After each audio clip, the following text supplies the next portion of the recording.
আপনার নামটা একটু বলুন। আমার নাম শামিমা। শামিমা, বয়স কত? বয়স এখন 27। 27 ইয়ার্স। ওকে, জন্ম জেলা? জন্ম পুরান ঢাকায়। পুরান ঢাকাতে আপনার জন্ম? হ্যাঁ, পুরান ঢাকাতেই আমার ফ্যামিলি। তার মানে আপনি ঢাকাইয়া কুট্টি যেটাকে বলে বলতে পারেন এরকমই। আচ্ছা, পুরান ঢাকার ভাষা পারেন? হ্যাঁ। ওকে, ঠিক আছে, আপনি যে ভাষাতে যেভাবে বলতে কমফোর্ট ফিল করেন সেভাবেই বলবেন। তো আমাদের এই যে অনুষ্ঠানটি জীবন গল্প, এটা নিশ্চয়ই আপনি শুনেছেন এর আগে? হ্যাঁ, শুনেছি। ওকে, ঠিক আছে, তাহলে আপনার আইডিয়া আছে। জি বলুন, আপনি কি গল্প আজকে আমাদেরকে শোনাতে এসেছেন? আমি আমার ছোটবেলা থেকে মানে জন্ম থেকেই শুরু করতে চাচ্ছি। আমি হচ্ছি আমার বাবা যিনি ছিলেন উনিও পুরান ঢাকার, আমার মাও পুরান ঢাকার। তো আমি যদি আমার গল্পটা বলতে চাই তাহলে আমার একদম জন্মের আগে মানে আমার বাবা আমার বিয়ে থেকে শুরু করতে চাচ্ছি। নিশ্চয়ই নিশ্চয়ই, নো প্রবলেম। তো আমার বাবা ছিলেন একজন ব্যবসায়ী পুরান ঢাকার। আচ্ছা। আর আমার মানে পাশাপাশি উনি হোমিওপ্যাথিক ডাক্তারও ছিলেন। ওকে। তো খুব ভালো একজন মানুষ ছিলেন। আর আমার আম্মু ছিলেন জমিদার, মানে জমিদার টাইপের, পুরান ঢাকায় লাইক জমিদার যেরকম থাকে আর কি, জমিদার বাড়ির এক মেয়ে ছিলেন। মানে পুরান এমন কি ছিল যে আগের পিতামহ বা প্রপিতামহ যেটাকে বলি জমিদার ছিল, এরকম হ্যাঁ হ্যাঁ, এরকম মানে আমার নানাই ছিলেন জমিদার। ওই এলাকার সব বিচারশালী উনি করতেন, প্রভাবশালী ছিলেন, প্রভাবশালী করতেন। তো ওই দিক থেকে আমার বাবা তো বিয়ের প্রস্তাব দেয়নি, মানে ফ্যামিলি থেকেই। আমার বাবার আবার একটা বিয়ে করেছিলেন আরও 8 বছর আগে আমার আম্মুকে বিয়ে করার, ওটা ছিল লাভ ম্যারেজ। তো আব্বু আর ওই বড় আম্মু একসাথে পড়াশোনা করতেন, ওই দিক থেকে দুইজন পরিচয় হয়ে বিয়ে হয়েছিল। কিন্তু 1.5 বছর পরে আমার ওই বড় আম্মু মারা যায়, অসুস্থ হয়ে মারা যান।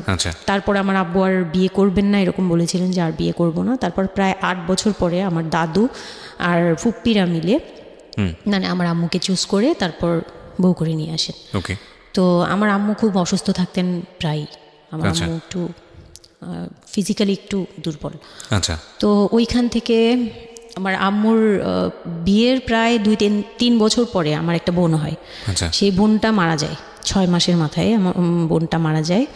বোনটা মারা যাওয়ার পরে আমার আরেকটা কথা আমি এখানে ভুলে গেছি, যে আমার যে ফার্স্ট মা ছিলেন মানে বড় মা, আমার আব্বুর যে রিলেশন ছিল ওইখানে একটা মেয়ে হয়েছিল। ওই মেয়েটার প্রায় 6 মাসের মাথায় মানে পেট খারাপ করে অসুস্থ হয়ে মারা যায়। তো তার পরপরই আমার বড় মাও মারা যায়। তো ওইখানে হচ্ছে আমার ওই বাচ্চাটা ছিল মেয়ে বাচ্চা। হ্যাঁ, তো ওর পরে আমার আব্বু 8 বছর পর বিয়ে করে। তারপর আমার মার একটা মেয়ে হয়, ওই মেয়েটাও মানে ওই মেয়েটা হচ্ছে জন্মের সময় মারা যায়, আর ওই ফার্স্টেরটা হচ্ছে 6 মাস পর মারা যায়। আচ্ছা। তো এই মেয়েটা হচ্ছে জন্মের সময় মারা যায়। তারপর তার 5 বছর পর আমার ভাইয়া হয়, আমার ভাইয়া আসে। তারপর আমার আম্মুকে বলা হয়েছিল যে আপনার হয়তো অপারেশন করতে হবে, কারণ আপনি আর কনসেপ্ট করতে পারবেন না, খুব অসুস্থ ছিল আম্মু। 2টাই সিজার ছিল, তো ওই সময়টাতে আর কি সিজার বেশি করা যেত না, তাহলে রিস্ক মানে লাইফে একটা রিস্ক থাকে। তো ওই দিক থেকে আমার আম্মুকে বলা হয়েছিল যে আপনার হয়তো বা ইউট্রাসের অপারেশন করতে হবে। তো আমার আম্মু তখন বলেছিল যে না, আমার একটা মেয়ে দরকার, খুব অসুস্থ অবস্থায় বলেছিল আমার একটা মেয়ে দরকার, মানে আমার যদি একটা মেয়ে থাকতো খুব ভালো। হয়তো বা সৃষ্টিকর্তাই চাচ্ছিলেন যে একটা মেয়ে, মানে আমি যে আসবো এটা তো আর উনি জানতেন না, কিন্তু থাকে না যে অনেক সময় কিন্তু মিলে যায় এরকম। তো আমার আব্বু বলছিল যে মেয়ে হোক ছেলে হোক, আরেকটা হলে ভালো হয়। ওকে। তো ওইভাবে ট্রিটমেন্ট নিয়ে আমার প্রায় 2 বছর পরে আমি আমার আম্মুর মানে পেটে আসি। তারপর আমার জন্ম হওয়ার পরে আমরা ভালোই ছিলাম, আব্বুর বিজনেস ভালো ছিল। জি, কিসের বিজনেস ছিল? ওনার হচ্ছে ইলেকট্রিক পার্সের বিজনেস ছিল। তো ওখান থেকে আব্বুর মানে ভালো বিজনেস করতেন। পুরান ঢাকায় ছিলাম আমরা 4 জন, একটা ফ্ল্যাট নিয়েছিলাম। আব্বু বিজনেস করতো, আমি স্কুলে ভর্তি হলাম, ভাইয়া স্কুলে ভর্তি হলো। তো খুব ভালোভাবেই কাটছিল দিনকাল। তো একটা পর্যায়ে যে আমার যখন 10-11 বছর, তখন হচ্ছে আমার আব্বুর বিজনেস একটু প্রবলেম হয়, একটু না ভালোই প্রবলেম হয়, মানে একজন খুব বড় ধরনের একটা লস সে ফেলে দেন। আচ্ছা। তো আমি এটা বলতে চাচ্ছি না। তো যাই হোক, খুব বড় একটা ট্র্যাজেডি, মানে আমার লাইফের সবচেয়ে বড় ধাক্কাটা আমি ওখানেই পাই, যে আমার আব্বু এরকম একটা পার্সন ছিল। আব্বু সবসময় বলতো যেটা, যে আমার এই মেয়েটা হচ্ছে, আমি দেখতে নাকি সেই প্রথম যে আব্বুর বেবিটা ছিল না, মেয়েটা যেটা 6 মাসের মাথায় মারা গেল, আব্বু তাকে খুব ভালোবাসতো। আমি নাকি দেখতে সেম ওরকম হয়েছি, শুধু আমি কালো, ওই মেয়েটা ফর্সা ছিল। তো আমি যখন জন্ম হই তখন আব্বু নাকি আমার ফেস দেখেই কান্না করে দেয় যে এটা আমার বড় মেয়েটা যে ছিল তার মতো হয়েছে। তার মানে মানে আব্বুর ধারণা ছিল যে সেই আসছে, এরকম কিছু। তা আব্বু আমাকে অনেক আদর করতো, মানে অন্য অন্য বাবারাও আদর করে সব মেয়েদেরই, কিন্তু আব্বুর ভালোবাসাটা কেন জানি একদম ডিফারেন্ট ছিল, অনেক বেশি ভালোবাসতেন, অনেক বলার মতো না। সারাক্ষণ টেক কেয়ার, সারাক্ষণ, রাত নাই দিন নাই সব সময়। আমার রাতে খুব বদভ্যাস ছিল, আমি রাত জাগতাম প্রচুর, প্রতি রাতেই আব্বু আমাকে হেঁটে হেঁটে ঘুম পাড়াতো কোলে নিয়ে। আচ্ছা, প্রায় 10 বছর 11 বছর পর্যন্ত আব্বু আমাকে কোলে নিয়ে ঘুম পাড়াতো, অনেক আদর করতো। আর যখন যেটা, তখন তো ছোট ছিলাম, যখন যেটা বলতাম আব্বু এখন এটা লাগবে, রাত দিন তো বুঝতাম না, আব্বু ওই সময় বের হয়ে যেত, মানে খুঁজতে বের হয়ে যেত কোথায় পাই এটা। আমার মেয়ে বলছে। তো ভাইয়ার সাথে খুব একটা এরকম হয় নাই, আমার সাথে বেশি হতো। তো ভাইয়া এটা নিয়ে একটু জেলাসও করতো, কারণ সাধারণতই কিন্তু মানে ভাই বোনের মধ্যে এই এটা থাকে, তো আমাদের মধ্যেও এরকম ছিল। তো আব্বু যখন বিজনেস লস হলো তখন খুব বেশি মানে আব্বু ভেঙে পড়লো, আমরাও মোটামুটি, আমি তো আর বুঝি না, কিন্তু আমি তখন বুঝতাম যে আমার কিছু একটা কমতে যাচ্ছে, মানে কমতি হচ্ছে আমার, কারণ সব কিছু চাওয়ার পরপরই পাওয়া আর একটু লেট করে পাওয়া, এগুলো নিয়ে একটু মেন্টালি এতে পড়ে গেলাম। তো আব্বু বুঝতে দিত না, শুধু আম্মুকে বলতো যে ওদের বুঝতে দিবে না, আম্মু আমাদের বুঝতে দেয়নি কখনো, এরকমভাবে ইয়ে করেনি। কিন্তু একটা সময় দেখলাম কি আব্বু বাসা চেঞ্জ করছে, ছোট বাসা নিচ্ছে, মানে এগুলো খুব ব্রেনে গিয়ে লাগলো যে ছোট বাসা কেন আর এরকম কেন হচ্ছে। আব্বু আস্তে আস্তে ব্যবসা গোটাচ্ছে, নতুন কিছু করার চিন্তা করছে, মানে এগুলো নিয়ে আমিও খুব ডিপ্রেসড হয়ে গেলাম। তখন আমি ক্লাস 6-7 পড়ি, এরকম হবে 7 থেকে 8 উঠবো এরকম। তো আব্বু সব কিছু গুটিয়ে চলে যাচ্ছিল ওনার এলাকায়, মানে দয়াগঞ্জের ওই সাইডে, মানে আমার দাদির এলাকা যে সাইডটা, ওই সাইডটাতে চলে যাচ্ছে। ওখানে চলে যাচ্ছে, বলছে আমি ওখানেই বিজনেস করবো, ওখানে একটু মানে রুম রেন্টও কম, আমি ওখানেই চলে যাব। আর আব্বুর যে ফ্ল্যাট একটা কিনেছিল, আব্বু এর মাঝখানে একটা ফ্ল্যাট কিনেছিল কিস্তিতে, তো ওইটাও সেল করে দেয়, সেল করে বিজনেসে ওইটাও ইনভেস্ট করে। এটা একটা বোকামি করে আমার আব্বু। যাই হোক, উনিও বুঝতে পারেনি। তো ওখানে যাওয়ার পরে সেখান থেকে আব্বু আর কিছু করতেই পারলো না। আর আমাকে করলো কি, ওই সাইডটা একটু মানে রাফ এলাকা, তো যে এলাকায় আব্বুরা মানে ওখানে গেল একটু অন্য ধরনের, মানে একটু ইফটিজিং বেশি হয়, এইসব প্রবলেম ফেস করতে হয়। আর আব্বু তো আমাকে বাসা থেকে বের হতে দিত না, আর ওই সময় আমাকে বোরকা পরাতো, তখন 10-11 বছর বয়স, কিন্তু ওই সময় আমাকে বোরকা পরাতো। তো ওই দিক থেকে চিন্তা করেছে যে এখান থেকে স্কুল চেঞ্জ করতে হবে, 8-এ উঠে যাচ্ছে মেয়েটা, তো এখান থেকে স্কুল না চেঞ্জ করে ওর মামার বাসায় থাকুক, আমার ছোট মামার বাসায় আর কি। আমরা তো নানু বাড়ি তো আমার ওইখানেই বংশাল সাইডে আর কি, তো ওইখানে আমার মামা বাসায় নানু বাড়িতে রেখে আমার আব্বু যায়, কিন্তু রাখতে চায় না প্রথমে। আমার আম্মু খুব রিকোয়েস্ট করে যে এখানে ভালো থাকবে, আর আমার মামা ওইখানকার, আবার নানার পরে আমার মামাই ওখানে মোটামুটি প্রভাবশালী, মানে নানার যে প্রভাবটা ওটা আমার মামা পেয়েছে, মানে ওখানে বিচার টিচার যা হয় সব মামা করে, এখনও করে। তো ছোটো মামার বাসায় গেলাম, মামি আমাকে খুব আদর করতেন, মামি আমাকে অনেক স্নেহ করেন, সত্যি কথা এখনও অনেক স্নেহ করেন, কিন্তু আমার যাওয়া হয় না, ওটা আমি পরে বলছি।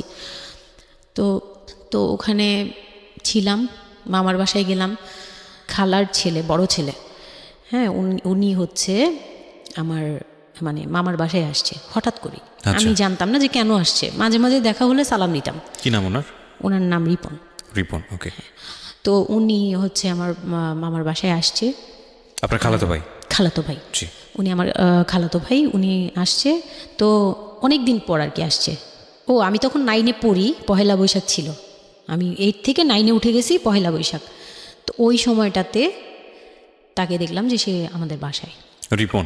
হ্যাঁ, তো আমি সালাম দিলাম, ভাইয়া কেমন আছেন, কারণ উনি আমাদের অনেক সিনিয়র।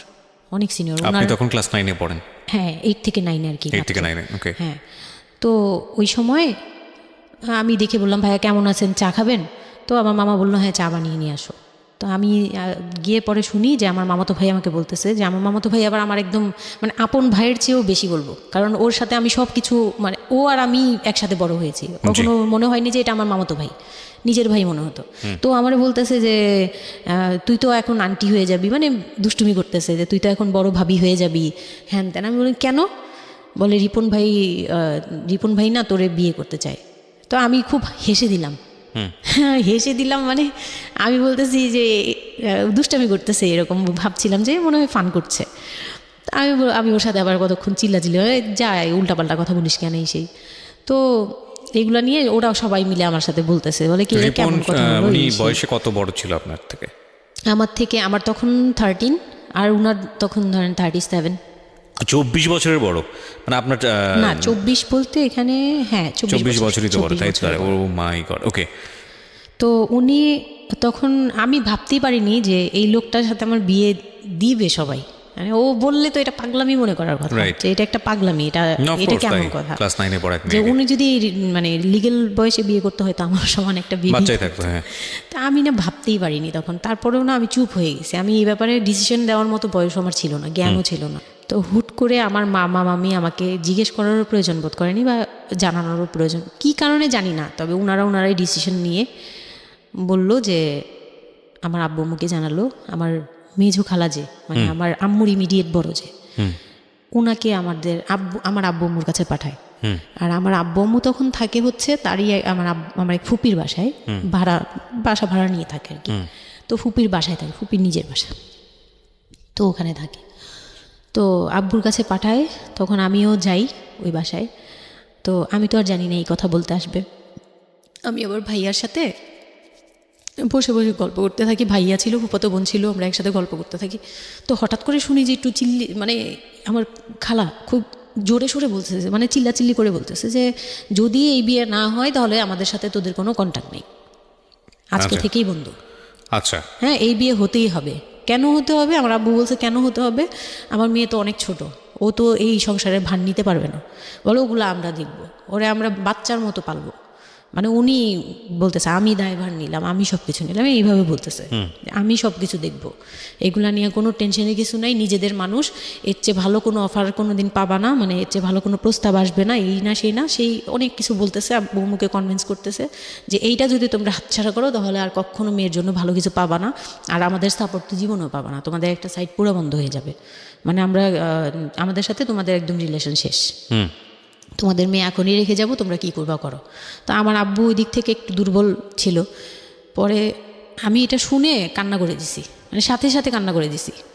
তো আমার ভাইয়াও বুঝছে, আমাকে নিয়ে ছাদে চলে গেছে। আমার ফুফাতো বোন, ভাইয়ার এক খুব ক্লোজ ফ্রেন্ড ছিল, ছোটোবেলার বন্ধু, সেও আমাকে খুব আদর করতো বোনের মতো, সেও গেল উপরে, বলতেছে আপু তুই কান্না করিস না, আমরা দেখতেছি কী করা যায়। তো আমার ভাইয়া বলতেছে, বলে কি আমি ওরে নিয়ে কোথাও পালিয়ে যাই, আমার মনে হচ্ছে যে আমি ওকে নিয়ে এখন কোথাও পালিয়ে যাই। যে রিপন ভাই এটা কীভাবে পারে, কীভাবে এটা বলতে পারে যে বিয়ে করবে ওকে। তো আমি খুব কান্নাকাটি করছিলাম। আমার খালা চলে গেল, খালা চলে যাওয়ার পরে আমার ভাইয়া আব্বুকে যে কী বলছে জানি না, আব্বু আবার ছাদে আসছে, আমি কান্না করতেই আসি, মানে তখন কন্টিনিউ কান্না করতেছি। তো আমার আব্বু ছাদে এসে যেটা বললো যে, আমার আব্বু তখন বলল যে, বলে আমি তোমাকে নিয়ে মানে বনে চলে যাব দরকার পড়লে, কিন্তু আমি ওর কাছে তোমাকে দিব না। তো আমি দেখলাম যে আব্বু ফিজিক্যালি, মেন্টালি, আর্থিকভাবে সব দিক থেকে দুর্বল, এখন আমাকে নিয়ে যদি বের হয় সে পারবে না, এটুকু বুঝলাম, তার দ্বারা সম্ভব না এটা। পরে আমাকে বললো যে তুমি যদি রাজি থাকো তাহলে আমার কোনো আপত্তি না, যদি তুমি বলো যে না আব্বু আমি রাজি না, তুমি শুধু একবার বলো, তাহলে আমি তোমাকে নিয়ে বের হয়ে যাবো, আমরা বাবা মেয়ে কই থাকবো কেউ জানার দরকার নেই। আপনার মার কি ভূমিকা ছিল এই সময়? আমার মা তখন বলতেছে যে দিবে, আমার মা ইচ্ছা ছিল যে দিবে, কারণ আমার মা তখন এই জিনিসটা বুঝে না, মানে আমার মা এমনিতেও অনেক সৎ সরল, সত্যি কথা বলতে ওনার দোষ না এটা, সেইটা বুঝতো না যে এই যে ডিস্টেন্সে বিয়ে দিলে এই বিয়েগুলো টিকে না, বা 24 বছর বয়সের ডিফারেন্স, এগুলো নোট করবেন। এবং খুব ইম্পর্টেন্ট, আসলে খুবই ইম্পর্টেন্ট, কারণ বয়সের গ্যাপটা, না ঠিক আছে কিছু কিছু মানুষের জীবনে যে ব্যতিক্রম ঘটে না তা কিন্তু না, কিন্তু এই ব্যতিক্রমটা যদি আমরা উদাহরণ হিসেবে নিয়ে সবার উপর চাপিয়ে দেওয়ার চেষ্টা করি তাহলে কিন্তু সেটা সম্ভব নয়। ঠিক আছে, একটু খেয়াল করবেন, 24 বছরের ডিফারেন্স হচ্ছে ও এবং ওর খালাতো ভাই রিপনের মধ্যে। ও যখন 13 বছর তখন ওর খালাতো ভাই হচ্ছে 37। So it's a huge gap. সাধারণত বলা হয়ে থাকে 4-5 বছরের গ্যাপ ইজ ওকে, কিন্তু এর থেকে বেশি না হওয়াটাই বেটার। সেক্ষেত্রে 24 বছর, কোথায় 4-5 বছর আর কোথায় 24 বছর। হ্যাঁ, দেন হচ্ছে ওই বিয়েটা, মানে আপনি কি বললেন? এখন তো আমি সিদ্ধান্ত তখন- আসলে আপনার জায়গায় ছিল। সিদ্ধান্ত আমার জায়গায় বলতে আমি তখন 13 বছর বয়স, তো মানে আমি তখন প্রেমও করিনি একটাও, মানে একটা এজ থাকে কিন্তু সব কিছুরই, মানে তখন দেখতাম যে আশপাশে মানে যারা কলেজে পড়ে, আমার একটা টার্গেট ছিল যে আমিও একদিন কলেজে পড়বো, আমার অনেক ফ্রেন্ড সার্কেল থাকবে, হয়তো বা আমার ভালো একটা রিলেশন থাকবে বা বিয়ে হবে, এরকম সবারই একটা ইয়ে থাকে। কিন্তু ওই বয়সটাতে আমার ওইটুকু যাওয়ারও মানে ওই চিন্তাতে আমি যাইনি তখনও যে আমি একটা রিলেশন করব আর ওই জায়গায় বিয়ে। তো আমি আমার আব্বুকে মনে প্রাণে বিশ্বাস করতাম, তো আব্বুর উপরে ছেড়ে দিলাম। আব্বুকে আর ভাইয়াকে বললাম যে দুইজন সামনে ছিল, আমাকে বারবার জিজ্ঞেস করতেছে তুমি যদি ইয়েস বলো ইয়েস, তুমি যদি না বলো তাহলে আমি তোমাকে নিয়ে বেরিয়ে যাবো। আমার ভাইয়াও বলতেছে বলে আমিও আপনার সাথে যাব। তো আমি দেখতেছি আব্বু এমনিতেই 1 থেকে 1.5 বছর বা 2 বছর ধরে এরকম সারভাইভ করতেছে, মানে নিজে যুদ্ধ করে পারতেছে না, কাজকর্ম সব কিছু বন্ধ হয়ে গেছে, মানে বিজনেস টিজনেস সব গুটিয়ে ফেলছে। তারপর উনি যে এখন নিজে চলবে ওইটাই চলতে পারতেছে না, মানে খুব কষ্ট হচ্ছে। আমাকে আমার মতো মানে আমাকে যেখানে উনি একটা রাত 24 ঘন্টা একবার হলেও আমাকে দেখতে হতো, ওই জায়গায় আমার মামার বাসায় ফেলে রাখছে, প্রতিদিন হেঁটে যেত, দেখে আসতো, একবার হলেও দেখে আসতো, মানে এরকম কষ্টগুলো করছে।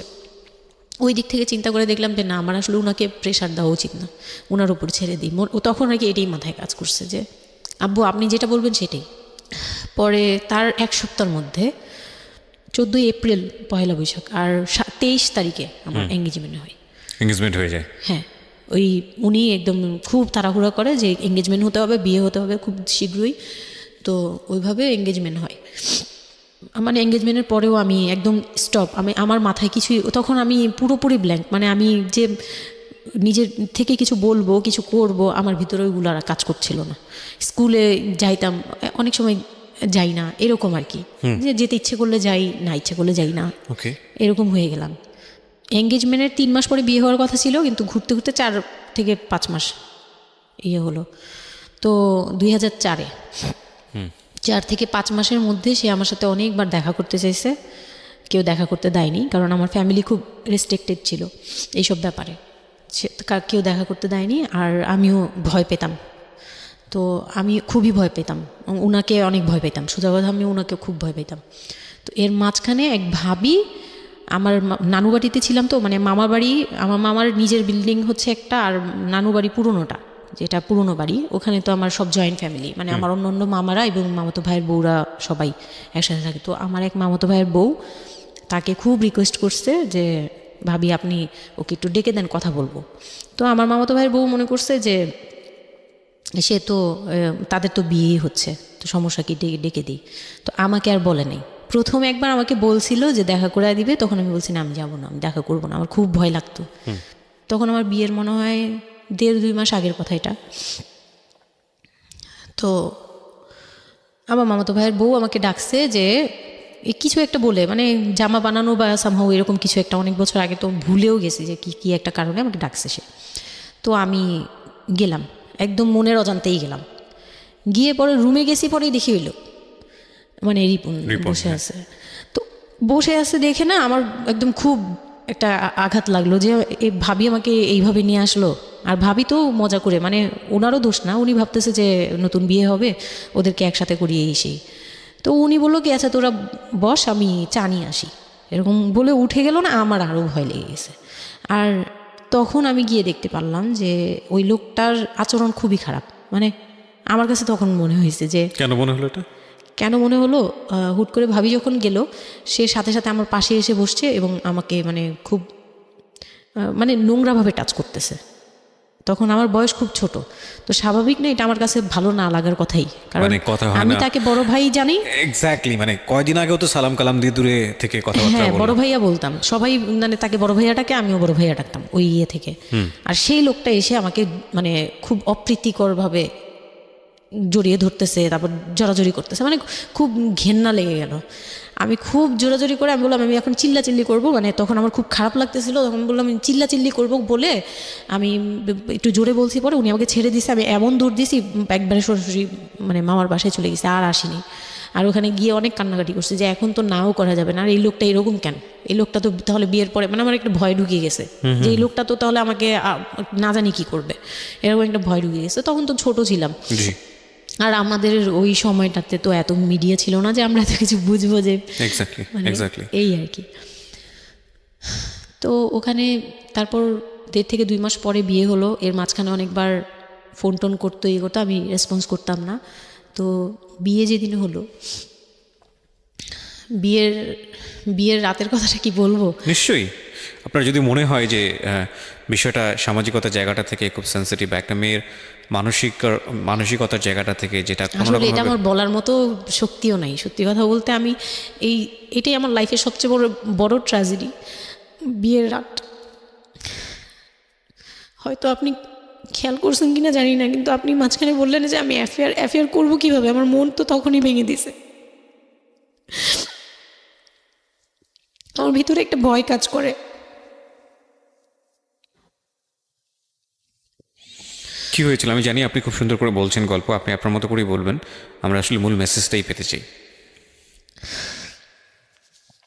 লোকটা হচ্ছে সামাজিকভাবে মানে সবার কাছে খুব ভালো, সবার কাছে ভালো বলতে মানে গলিতে বা এলাকায় কিছু করে না, সেই এলাকায় খুব ভালো ব্যবসা করে, খুব সহজ সরলভাবে দোকানে যাচ্ছে, আসতেছে, খাচ্ছে, ঘুমোচ্ছে, নর্মাল। আমার সাথে যেদিন বিয়ে হলো সেদিন খুব বৃষ্টি। তো আমার তো ওই একদিনে আমার ভাবির রুমে, ওই দিনে আমি তার রূপ দেখে ফেলছি। তো তখন থেকে আমার তাকে দেখলে মানে গা শিউরে উঠতো, যে মনে হতো যে ভয়ঙ্কর একটা কিছু করবে। মানে মনে হতো, তখন আমি বুঝতাম না, সেক্সুয়াল লাইফটা বুঝতাম না যে সেক্স কী জিনিস, কিন্তু তখন একটা ভয় ঢুকে গেছে, খুব চাপা একটা ভয়। প্রথম কথা হচ্ছে যে আপনি একটা ছেলে এবং মেয়ের মধ্যে যে স্বাভাবিক সম্পর্কটা বিবাহ পরবর্তী, এটা সম্পর্কে আপনার কোনো আইডিয়া ছিল? আপনাকে কেউ বলেছে? এটা সম্পর্কে কোনো আইডিয়াই ছিল না, শুধু জানতাম যে কিছু একটা হয়, আচ্ছা, কিন্তু কি হয় সেটা আপনি জানতেন না? ডিটেইলসটা আমি জানি না। আপনাকে বিয়ের রাতে বা আগে পরেও কেউ কখনো কিছু বলে না? আমার বিয়ের আগে আমার এক ভাবি ছিল, মানে যেই ভাবির বাসায় গেছে সেই ভাবি না, আরেকটা ভাবি ছিল, উনারই বড় যা আর কি।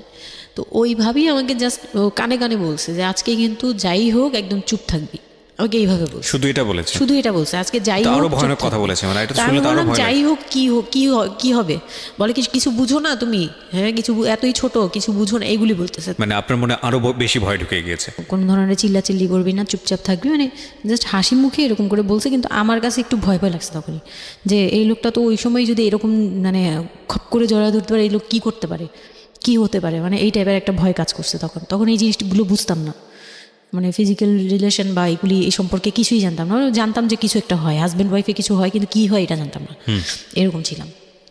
তো নর্মালি যখন বিয়েটা হলো, কমপ্লিট হলো, সে তো মানে কতক্ষণে রুমে যাবে এরকম।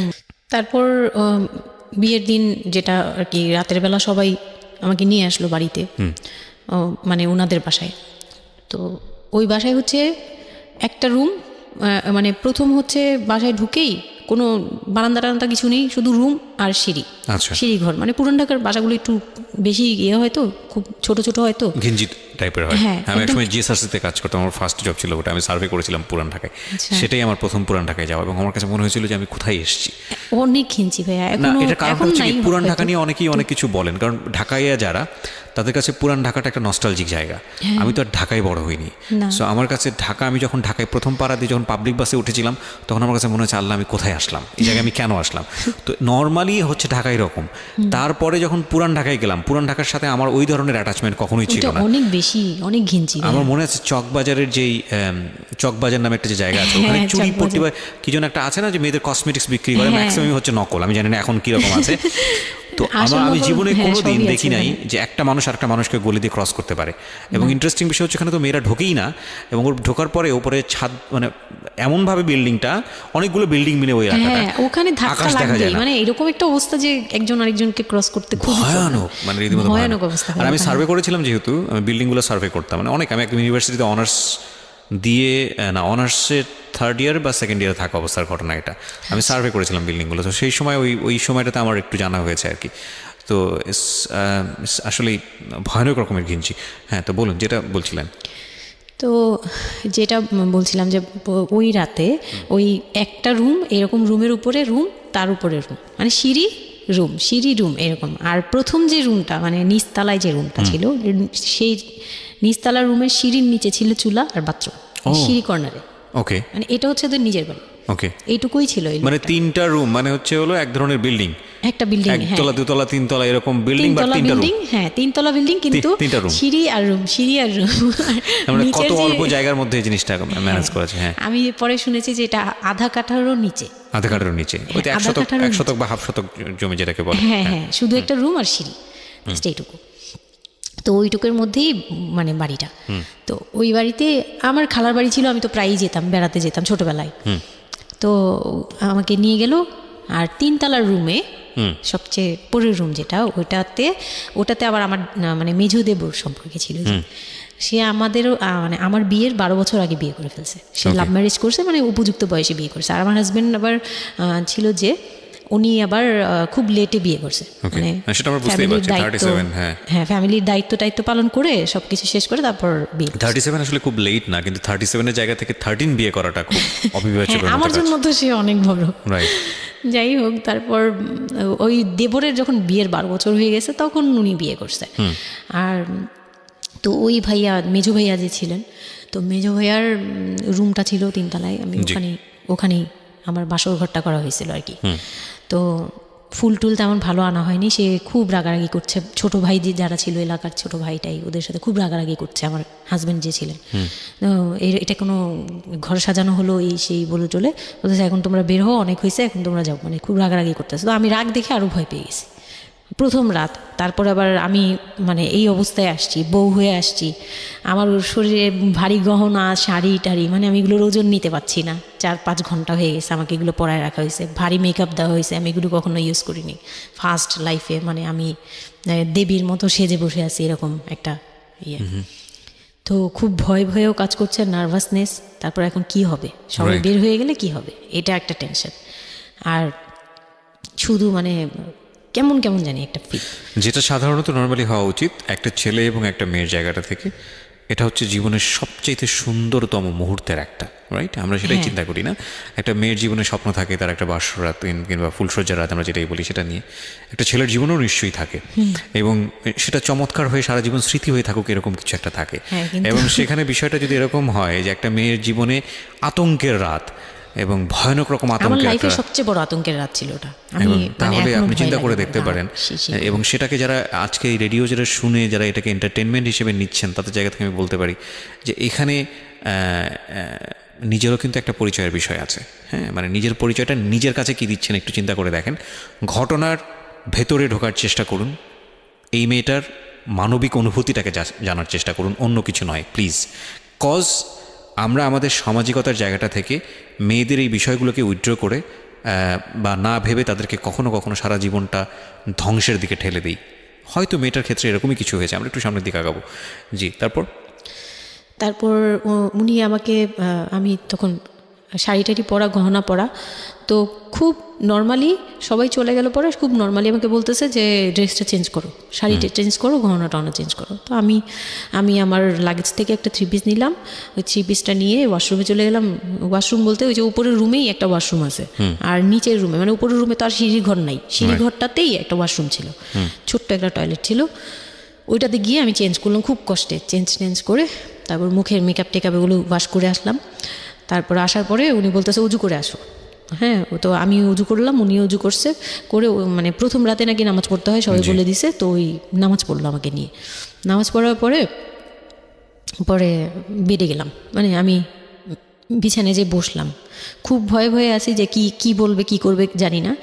তো উনি আমার পাশে এসে বসে আমাকে ফার্স্ট কথা যেটা বললো, মানে এইটাই ফার্স্ট কথা ছিল যে আমি তো ওই ফ্যামিলির বড় ছেলে, আর তুমি তো আমাদের ফ্যামিলির সবাইকে চিনো জানো, তোমার তো আর চেনা জানার দরকার নেই। আর তখন ওনার মা মারা গেছে 3-4 বছর, মানে 3 বছর হবে এরকম, 3 থেকে 4 বছর এরকম হবে।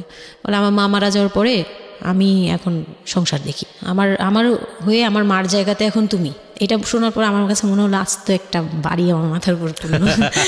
এটা আমি যেখানে নিজের, মানে এটাও একটা বিষয়। ওই কথাটা কিন্তু খুব সুন্দর বলেছে, মানে ওর 37 ইয়ার্সের জায়গাটা থেকে এটা খুব সুন্দর একটা কথা। কিন্তু কথা হচ্ছে 13 বছরের একটা মেয়ে কেন এটা বুঝতে যাবে?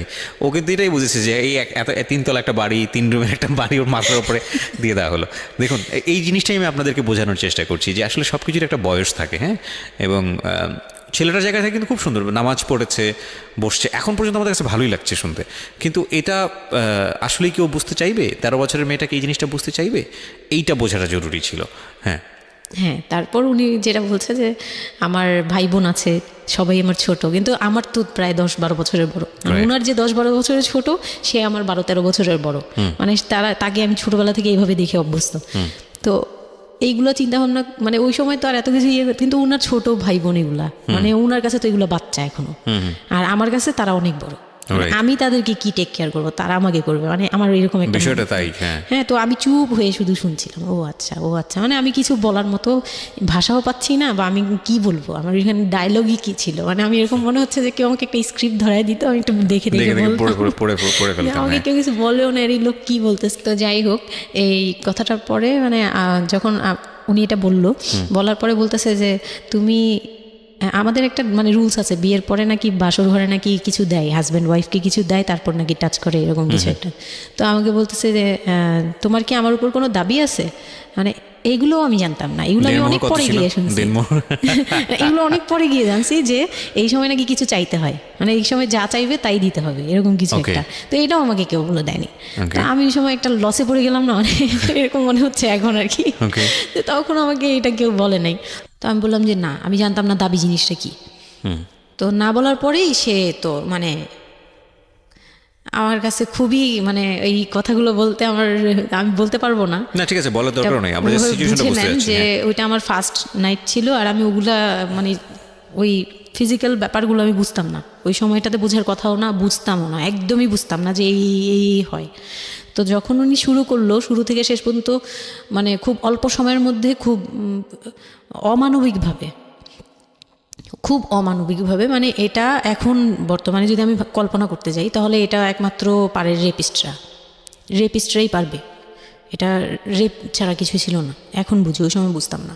আর ওই সময় আমি এগুলো বুঝতাম না দেখে, আর আমাকে একটা কথা বলা হয়েছিল, আমার মাথায় একটা জিনিস কাজ করছিল যে ভাবি বলছে যে এইখানে যা হবে এগুলো সবই ঠিক, হ্যাঁ এখানে যাই হোক, মানে ভেঙে বলেনি, বলছে তোর সাথে আজকে যা হবে এটি ঠিক, আর এটা মেনে নিতে হবে, আর এটা যদি না মেনে নিস তাহলে মানে এই ধরনের একটা বলছে যে এটা আজকের রাতের কোনো চিল্লাচিল্লি করা যাবে না। তো আমিও চুপ করে, আমার কাছে মনে হচ্ছিল কেউ আমাকে ছুরি দিয়ে আঘাত করতেছে, মানে মনে হচ্ছিল যে কেউ আমাকে ছুরি দিয়ে আঘাত করতেছে, আর আমি ব্লাড দিয়ে পুরো মানে আমার শরীরে সব ব্লাড বের হয়ে যাচ্ছে, আমার এরকম মনে হচ্ছে যে আমার শরীর থেকে সব ব্লাড বের হয়ে যাচ্ছে, আমি মানে গরু কাটলে যেরকম করে না, আমি ওরকম কাঁপতেছি, কিন্তু সে তার কাজ করলো।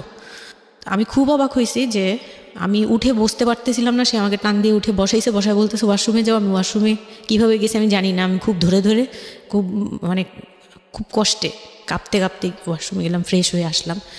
আসার পর আমি খুব কষ্টে, যে আমি যখন বিছানায় মানে ঘুমাতে যাব, তখন আবার মাই গুডনেস এরকম করে সে সারা রাতে মানে রাত 3টা থেকে সকাল 8টা পর্যন্ত 4বার আমার সাথে এইরকম করলো।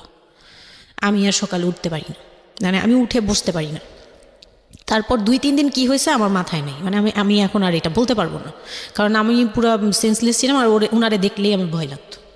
সে যতবার আসতেছে সামনে। 2-3 দিন আপনি সেন্সলেস অবস্থায় ছিলেন? আমি জানি, মানে আমি সেন্স ছিল, কিন্তু আমি এখন গল্পটা বলতে পারবো না যে এই 2-3 দিনে কি হয়েছে। আচ্ছা, এই 2-3 দিন আমার বৌভাত হয়েছে, আমাকে পার্লারে নিয়ে যাওয়া হয়েছে, কিন্তু আমি নিস্তব্ধ। আর তখন আমার মানে শারীরিক কন্ডিশন খুব খারাপ, কিন্তু সবাই বুঝতেছিল, কিন্তু কেউ বুঝতে দিচ্ছিল না আমাকে। মানে এভরিবডি অ্যাভয়েড দিস, মানে সবাই জিনিসটাকে অ্যাভয়েড করছে, তারা পার্টিটাকে এনজয় করছে। এটা শুধু আপনার ফ্যামিলির সমস্যা না, এটা আমাদের পুরো সমাজেরই সমস্যা, এটা সমাজটাই অ্যাভয়েড করে। এবং আমার মনে আছে I face huge difficulty for the first time যখন আমি রেডিওতে এই ধরনের একটা, আমি নট আজকেই না প্রথম, আমি এটা আগে বিষয়গুলো খুব চ্যালেঞ্জ জায়গা থেকে আমি প্রচার করার চেষ্টা করেছিলাম। অ্যান্ড আই ফেস, এগুলো হয়তো আমার লিসনাররা কখনোই জানে না, আই ফেস হিউজ ডিফিকাল্টিস।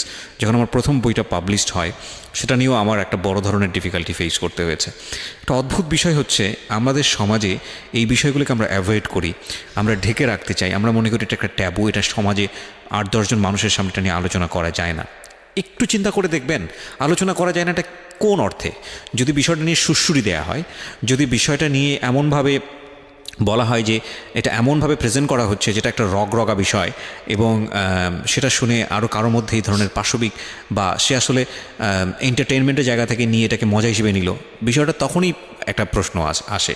কিন্তু যদি বিষয়টা লেসনের জায়গা থেকে আসে, একটা সামাজিক শিক্ষার জায়গা থেকে আসে, যে একটা পুরুষ, সে 37 বছর বয়স, সেটা আমিও হতে পারি, আপনিও হতে পারি, বা যে ছেলেটা ওনার জীবনে এসছে সে তো হয়েছেই, যে তারা যেন কখনো এরকম অমানবিক না হয়। এবং নট অনলি দিস, একটা মেয়ে যখন 13 বছরের থাকে, তাকে পরিবারের এত বড় সাপোর্টের জায়গা থেকে বাবা এত ভালোবাসতো, তার জায়গাটা থেকেও কোনো একটা সাময়িক সমস্যার সমাধান করবার জন্য বা যাই হোক না কেন শেষ পর্যন্ত যে রাজি হয়েছে, এরকম এক ধরনের এটা তো জবাই করা আমি বলবো। যে একটা মেয়েকে শুধু শারীরিকভাবে হয়তো সে যেই প্রবলেমটা ফেস করেছে ওই রাতে, সেটা হয়তো সে ধীরে ধীরে রিকভার করবে, কিন্তু সারা জীবনের জন্যে সে যে মেন্টালি ওই জিনিসটাকে ভয়ানক রকমভাবে একটা বাজে জায়গায় বাজেভাবে চিন্তা করা শুরু করলো মানুষের জৈবিক চাহিদার জায়গাটাতে, এটা তো একটা মানুষের থিঙ্কিংটাকে জবাই করে দেয়া, তাই না? এবং এইটা কত ভয়ানক রকমের অপরাধ, কত ভয়ানক রকমের ভুল। এবং আমাদের এই জায়গাটাতে আমাদের অনেক বেশি পরিমাণে বড় যারা আছি, সিনিয়র যারা আছি, তাদের বোঝা উচিত। প্রথম কথা হচ্ছে লিগেলি যদি আমি বলি তাহলে বিয়েটা বৈধ ছিল না, কারণ সরকার কিন্তু আমরা যতদূর জানি যে 18 নিচে বিয়ে দেওয়াকে পারমিট করে না। দ্বিতীয় কথা হচ্ছে যে মানসিকভাবে সে পরিপক্ক ছিল না। তৃতীয় কথা হচ্ছে যে যদিও বা বিয়েটা হলো, তাহলে তাকে যে একটি প্রপার এডুকেশন দেয়া, যে এই বিষয়টা হচ্ছে এরকম, প্রপারভাবে বড় করা, প্রপারভাবে নার্সার করা, সেটার মারাত্মক রকমের অভাব ছিল। ঘটনা এখানে শেষ হয়ে যায় নাই, ঘটনা কিন্তু এখানে শুরু হলো। কারণ বাংলাদেশের অনেক মেয়ের জীবনে এরকম দুর্ধর্ষ রাত আসে এবং এই রাতগুলো সারাটা জীবনের জন্যে তাকে বেদনার স্মৃতি, তাকে সারাটা জীবনের জন্য একটা ভয়ঙ্কর রকমের মোমেন্টের মধ্য দিয়ে নিয়ে যায়। আমরা এগুলো নিয়ে কথা বলতে পছন্দ করি না, আমরা এগুলো নিয়ে কথা বলি না, আমরা এগুলোকে নিয়ে কথা বলাটা একটা সামাজিক জায়গা থেকে ট্যাবু মনে করি। এই ট্যাবুর ধাক্কায় কত কত মেয়ের জীবন, কত কত মানুষের জীবন, কত কত সংসার জীবন নরকে পরিণত হয়েছে, সে খবর অনেকেই আমরা রাখি না, রাখার প্রয়োজন মনে করি না। But this is a very important issue, that's why I am discussing on this. Okay, বলুন আপনি। তারপর যেটা হচ্ছিল যে মানে ওই রাতের পর থেকে মানে ওই লোকটাকে আমার শুধুই দায়িত্ব মনে হয়েছে। মানে আমার কাছে মনে হতো যে এটা আমার দায়িত্ব, যে ওনার বাসায় আমার থাকতে হবে, আর ওনার সাথে থাকলে আমার এরকম করতে হবে। You feel like this, right? আপনি এই ঘটনা ঘটার পরে কি আপনি কারোর সাথে ডিসকাস করার সুযোগ পাননি যে না, আমি এরকম ক্লোজ কেউ ছিল না যে আপনার সাথে এরকম একটা বাজে ঘটনা ঘটছে, বা আপনি এটাকে রিকভার করতে পারছেন না মেন্টালি, বা আপনার সাথে যার বিয়ে হলো তাকেও বলতে পারছেন না যে আমার এইসব জিনিসগুলো? না, আমি উনাকে ভালোভাবে নিতেই পারছিলাম না। সোজা কথা, আমি উনার সাথে কোনো কিছু ডিসকাস করতাম না, বা অনেক পরে গিয়ে যখন ডিসকাস করেছি তখন উনি আমাকে উল্টাপাল্টা বুঝ দিয়েছে। মানে অনেক পরের সময়টাতে, হ্যাঁ, বাট ইট হ্যাপেন্স রেগুলারলি, না র্যান্ডমলি জিনিসগুলো হয়ে যাচ্ছিল আপনার সাথে? হ্যাঁ, প্রায় মাস থেকে 2-3 মাস এরকম হলো। তারপর মানে এটা আমি বলি যে প্রথম তো 4-5 দিন তো রেগুলার হলো। তারপর আমার ব্লিডিং অফ হচ্ছিল না, আমার কন্টিনিউ হচ্ছিল ব্লিডিং। তো এক সময় যে ওই ব্লিডিংয়ের মধ্যেও তিনি অনেক বাজে ইয়ে করেছে। তো ওর পরে আমি বাসায় যেতে চাইলে বাসায় যেতে দিত না, এভাবে ইয়ে করে ফেললো। আর ফ্যামিলিগত যে ব্যাপারটা ছিল, যে আমার ফ্যামিলিতে তখন আমার আব্বু তো তখন একদম মানে ফিনান্সিয়ালি খুব উইক ছিল। তো বিয়ের পরে কিছু ফর্মালিটি থাকে, পুরান ঢাকার কিছু রুলস আছে যে বিয়ের পরে মেয়েদের প্রতি সপ্তাহে সপ্তাহে দেখতে যাওয়া, এটা সেটা পাঠানো, প্রতি সিজনে এটা করা, এইগুলো ব্যাপারে কেউ কনসার্ন ছিল না। মানে তখন মানে আমার ফ্যামিলির কেউ এরকম অ্যাক্টিভ ছিল না, মানে ছিল কিন্তু কেউ কেয়ার করে। তারপর হচ্ছে এরকম করে আমার সময়গুলো কাটতে লাগলো। তো সবচেয়ে বড় কথা হচ্ছে আমার যে হাজব্যান্ড ছিল রিপন, উনি আমার বাবার দোকানে কাজ করতো একটা সময়। ওইটা হচ্ছে প্রায় আরও মানে আমার জন্মের সময় বা আমার জন্মেরও আগে। হ্যাঁ, তখন নতুন আর কি কাজ শেখার জন্য আমার আব্বুর দোকানে ঢুকছে এরকম। তো আমার আব্বু তাকে ক্যাশ বুঝিয়ে দিয়েছিলেন নাকি, তখন নাকি ক্যাশ দেখতো। তো আমি একটু যখন 2-3 বছরের, তখন উনি দোকান থেকে বের হয়ে নিজে ব্যবসা দিয়েছে, ওখান থেকে তিনি ইমপ্রুভ করছে। তো ওখান থেকে শুরু। আর আমাকে যখন বিয়ে দিছে, মানে আমার যখন বিয়ে হয়েছে, তো ওই রিপন যিনি, ওনার উদ্দেশ্য ছিল যে আমি আমার নানু বাড়ির অংশ পাবো, মানে সম্পদ। আমার নানু বাড়ি খুব বিশাল, মানে বললামই তো যে খুব বিরাট একটা অংশ। আর ওনাদের যে অংশটা ছিল সেটা অনেক আগেই নেওয়া হয়ে গেছে। আচ্ছা, মানে ওনার দাদা বাড়ি যেটাতে ওনারা ছিল 3 রুম, ওই যে ছোট ছোট 3টা রুম উপরে ওই বিল্ডিংটা তোলার পরে আমার মামা ওই অংশটা কেটে রাখছে, মানে আমার মামা রেখে দিয়েছে। আচ্ছা। আর আমাদের যে অংশটা ছিল তার লোভটা ছিল যে ওই বাড়িতে আমি একটা রুম হলেও পাবো। ওকে। হ্যাঁ, তো আমার আম্মু তো আর ওটা নেয়নি। তো আমার হাজব্যান্ডের ইয়েটা ছিল, টার্গেটটা ছিল যে ওই বাসায় একটা রুম হলেও পাবে। আর পুরান ঢাকায় একটা রুম মানেই অনেক কিছু, মানে ওখানে তো প্রায় 1 কোটি টাকা দাম কাঠা। তো একটা রুম মানে 1 কাঠা না হোক, আধা কাঠা হোক, 50 লাখ টাকা হোক আমার আসবে, এরকম একটা টার্গেট ছিল তার। তো আর বিয়ের সময় তো অনেক কিছু নিয়ে মানে গহনা টহনা নিয়ে ফার্নিচার নিয়ে নানান কথা তো শুনতে হয়েছে, ওগুলাও ফেস করছি, মানে ওগুলো খুব পেইনফুল ছিল ওগুলা, কারণ আমি তখন এত কিছু বুঝি না, আমি তখন মাত্র মানে জামা কাপড় বানাই, ঘুরি ফিরি, খাই দেই, ব্যাস ওই পর্যন্তই। আমি কারো জিনিস নিয়েও মাথা ঘামাই না। ওখানে আমার উপরে প্রেশার আসছে যে আমার ফার্নিচার এমন কেন, আমার গহনা এমন কেন, তুমি বাসায় বলো না কেন, তোমার খাট এখনও আসতেছে না কেন। আমার বিয়ের পর খুব বৃষ্টি ছিল তখন, মানে আমার ফার্নিচার, আমার চাচা ছিল ফার্নিচারের, ওনার বিজনেস, তো আমার চাচার ফ্যাক্টরি থেকেই সবগুলো ফার্নিচার আসবে। তো ওনারা বলতেছে যে জাস্ট একটা কারণেই লেট হচ্ছে, রোদ পাচ্ছি না, রোদ পেলে তারপর কাঠগুলো শুকাবে, তারপরে বানাবে। হ্যাঁ, মানে জয়েন্ট দিলেই এখন এটা ফেটে যাবে, এখন জয়েন্ট দিলে প্রবলেম হবে। এই জিনিসটা ওরা বুঝতেছে না। ওরা বলতেছে কেন দেরি করছে, নাকি ফাঁকিই দিচ্ছে, নানান ধরনের কথা তৈরি করতেছে। আর এই দিক দিয়ে আমি পেইন খাচ্ছি, ওই দিকে এক পেইন, মানে রাতে গিয়ে এক পেইন, দিনের বেলায় পেইন। মানে আমি পুরো মানসিকভাবে মানে বলে না যে আমি হয়তো বা প্যারালাইজডের মতো হয়ে গেছিলাম, আমার মানসিক ভাবটা জাস্ট শুনি আর শুনি, কিছু বলতে পারছি না এরকম। আর বাসায় গিয়ে কোনো কিছু বলি না, কারণ আব্বু অসুস্থ, আব্বু মেন্টালি অনেক প্রবলেম। আব্বু যখনই জিজ্ঞেস করে আম্মু তুমি ভালো আছো তো, আমি খালি হাসি দিয়ে বলছি হ্যাঁ। যতবার জিজ্ঞেস করে তুমি খুশি আছো তো, আমি হ্যাঁ। আমি এই একটা কথাই বলছি, হ্যাঁ ভালো আছি। আসলে আমি ভালো ছিলাম না, কিন্তু বুঝতে দেইনি। ওই লোকটার ছোট বোনগুলো আমার সাথে অনেক রাফ বিহেভ করছে।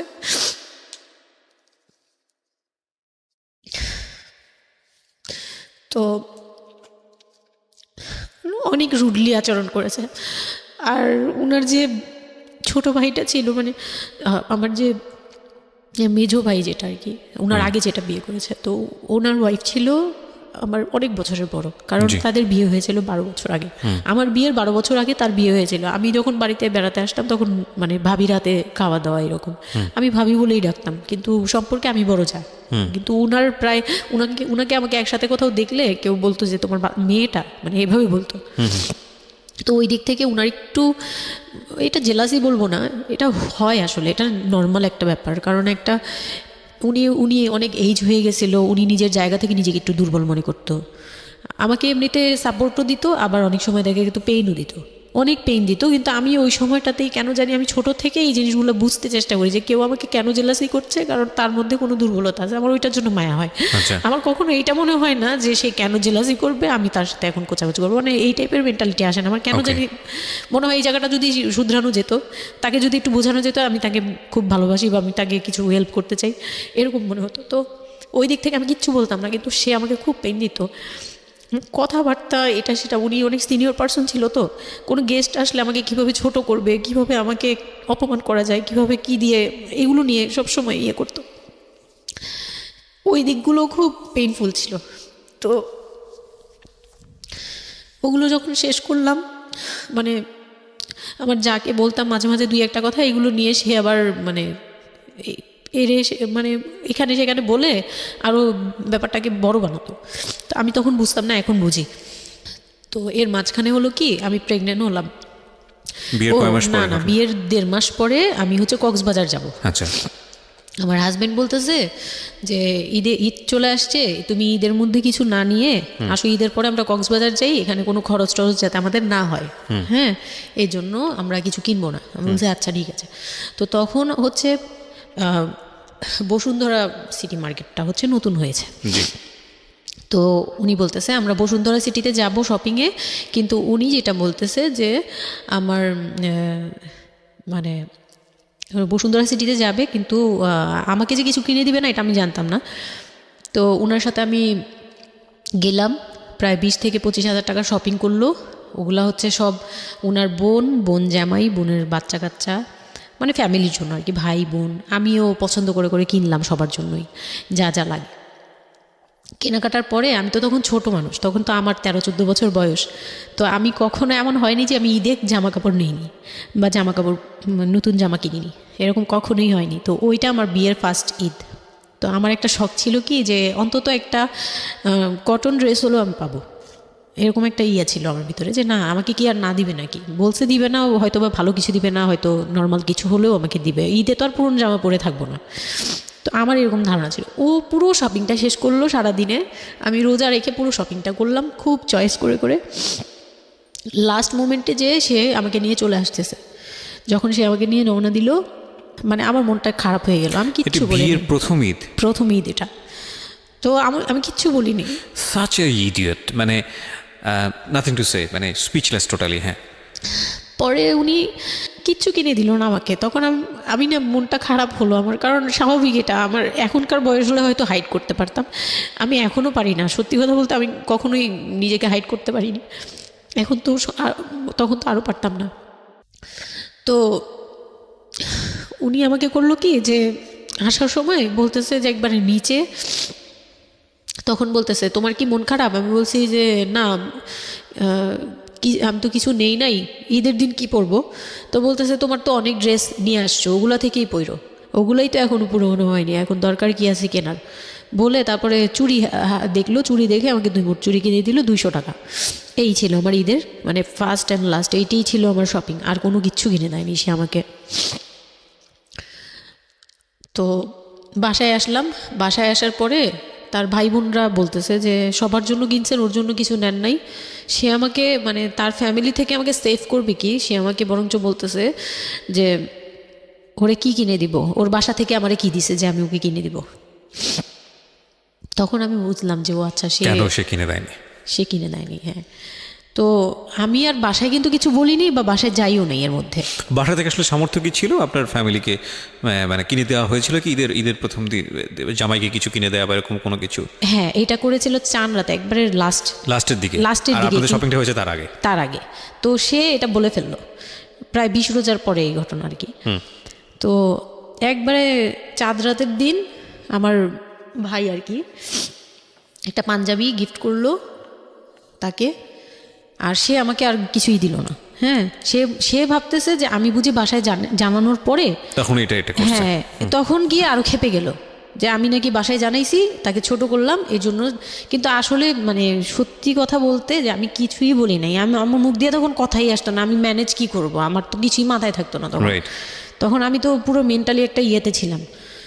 তো আমার এমনও মনে হয়েছিল তখন, মানে ওই মাসখানিক যে সে আমাকে ওই ফিজিক্যাল টর্চারগুলো করতো, তখন আমার এমনও মনে হয়েছিল যে আমি এক কাজ করি, বের হয়ে কোথাও চলে যাই, মানে অজানার উদ্দেশ্যে কোথাও চলে যাই।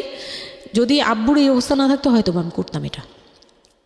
সত্যি কথা বলতে একমাত্র আব্বুর কথাটা যখন মনে আসছে, চোখে ভাসছে যে আমার আব্বু তো মরে যাবে, তখন গিয়ে আর এটা করতে পারিনি, নয়তো ঠিকই আমি বের হয়ে যেতাম। তো ঈদ আসলো, ঈদের পরের দিন কক্সবাজারের উদ্দেশ্যে রওনা দিল। আর তার একটা অভ্যাস ছিল যে মানে সে কিছু দিলে বা করলে বা আমার জন্য যদি সে 2টা টাকাও খরচ করতো, এটা খুব হাইলাইট করতো, সবার সামনে তুলে ধরার জন্য চেষ্টা করতো।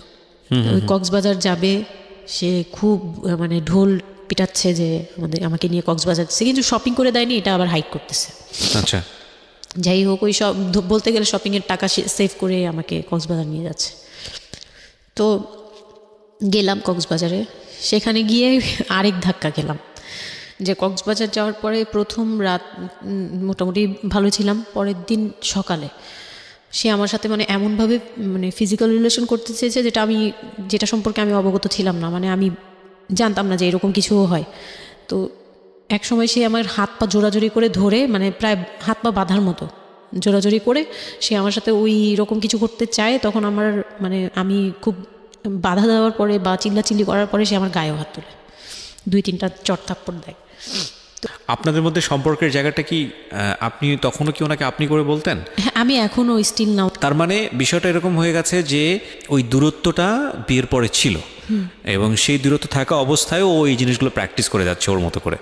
এবং সেখানে যখন ও সাকসেসফুল হতে না পারছে, তখন সে আপনার গায়ে হাত তুলছে, তাই তো? সেটাই। হ্যাঁ, তারপর আর সবচেয়ে বড় কথা হচ্ছে সে তার জায়গাটা, সে তার চাওয়াগুলো সব পূরণ করতেছে, বাট আমার দিকটা দেখছে না। এবং সে যে শুধু আমার না, মানে সে মানুষটাই এমন, আগে বুঝি নেই, পরে অনেক ধীরে ধীরে গিয়ে পরে বুঝতে পেরেছি যে উনি সম্পূর্ণ সেলফ সেন্টার, মানে নিজের যেটা অধিকার সেটা সে আদায় করে নিবে, তার বাকিগুলো নিয়ে তার কোনো মাথা ব্যথা কি হচ্ছে বা কার কি হচ্ছে এটা দেখার বিষয় না, এটাই মেন্টালিটি।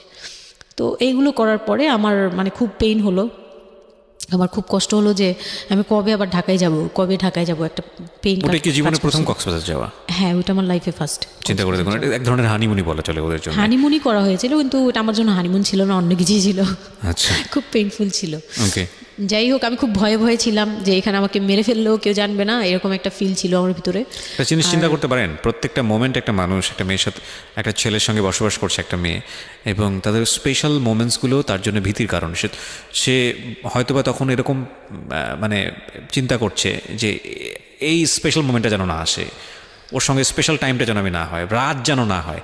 বিষয়গুলো তো এরকমই ছিল, কারণ ওর জন্য কিন্তু এগুলো অনেক ভয়ানক রকমের টর্চার। হ্যাঁ, তারপর আর আমার সাথে যে যারা ছিল, মানে ফ্যামিলি তো দুইটা গিয়েছি আমরা, মানে আমার হাজব্যান্ড আমাকে নিয়ে গেছে, আর হচ্ছে আমার চাচাতো বোনের রিসেন্ট বিয়ে হয়েছিল, চাচাতো বোনের হাজব্যান্ড আর চাচাতো বোন, ওরা দুজন গিয়েছে। কিন্তু ওরা ওদের মতো ছিল, আমরা আমাদের মতো ছিলাম, এরকম আর কি।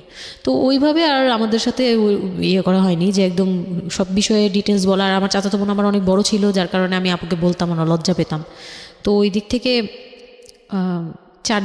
3 দিন পরে 4 দিনের দিন আমি খুব জেদাজেদি করে, মানে কান্নাকাটি করে চলে আসবো করতেছি, কিন্তু আমাকে কেউ আর জিজ্ঞেস করতেছে না যে কেন।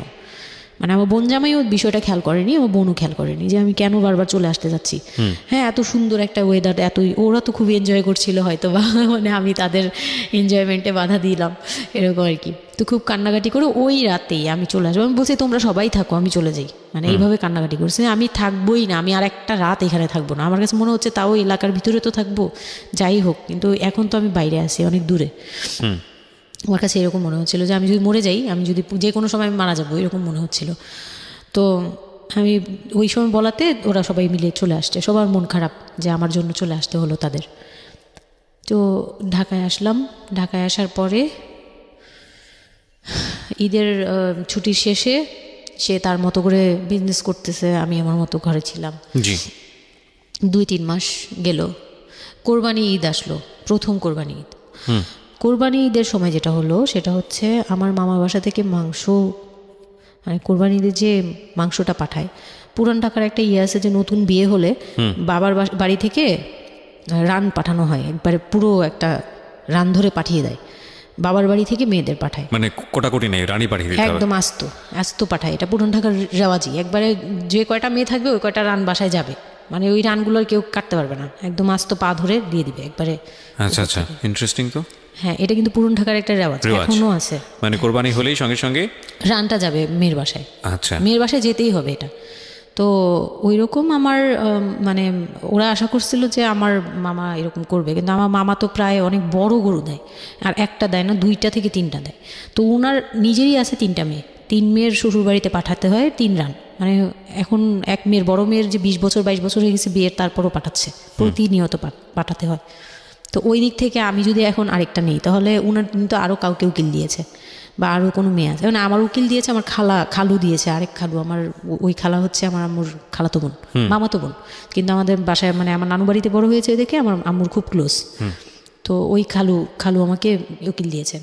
তো ওই দিন করলো কি, যে এই রান পাঠায়নি বলে, সেই রান পাঠায়নি ঠিকই, কিন্তু রানের যে উপরের অংশ, মানে বড় একটা পিস আমার বাসায় পাঠানো হয়েছে আমার উদ্দেশ্যে, আর নামটা আমার লিখে দিয়েছে, আমার নাম লেখা এটা পাঠিয়েছে।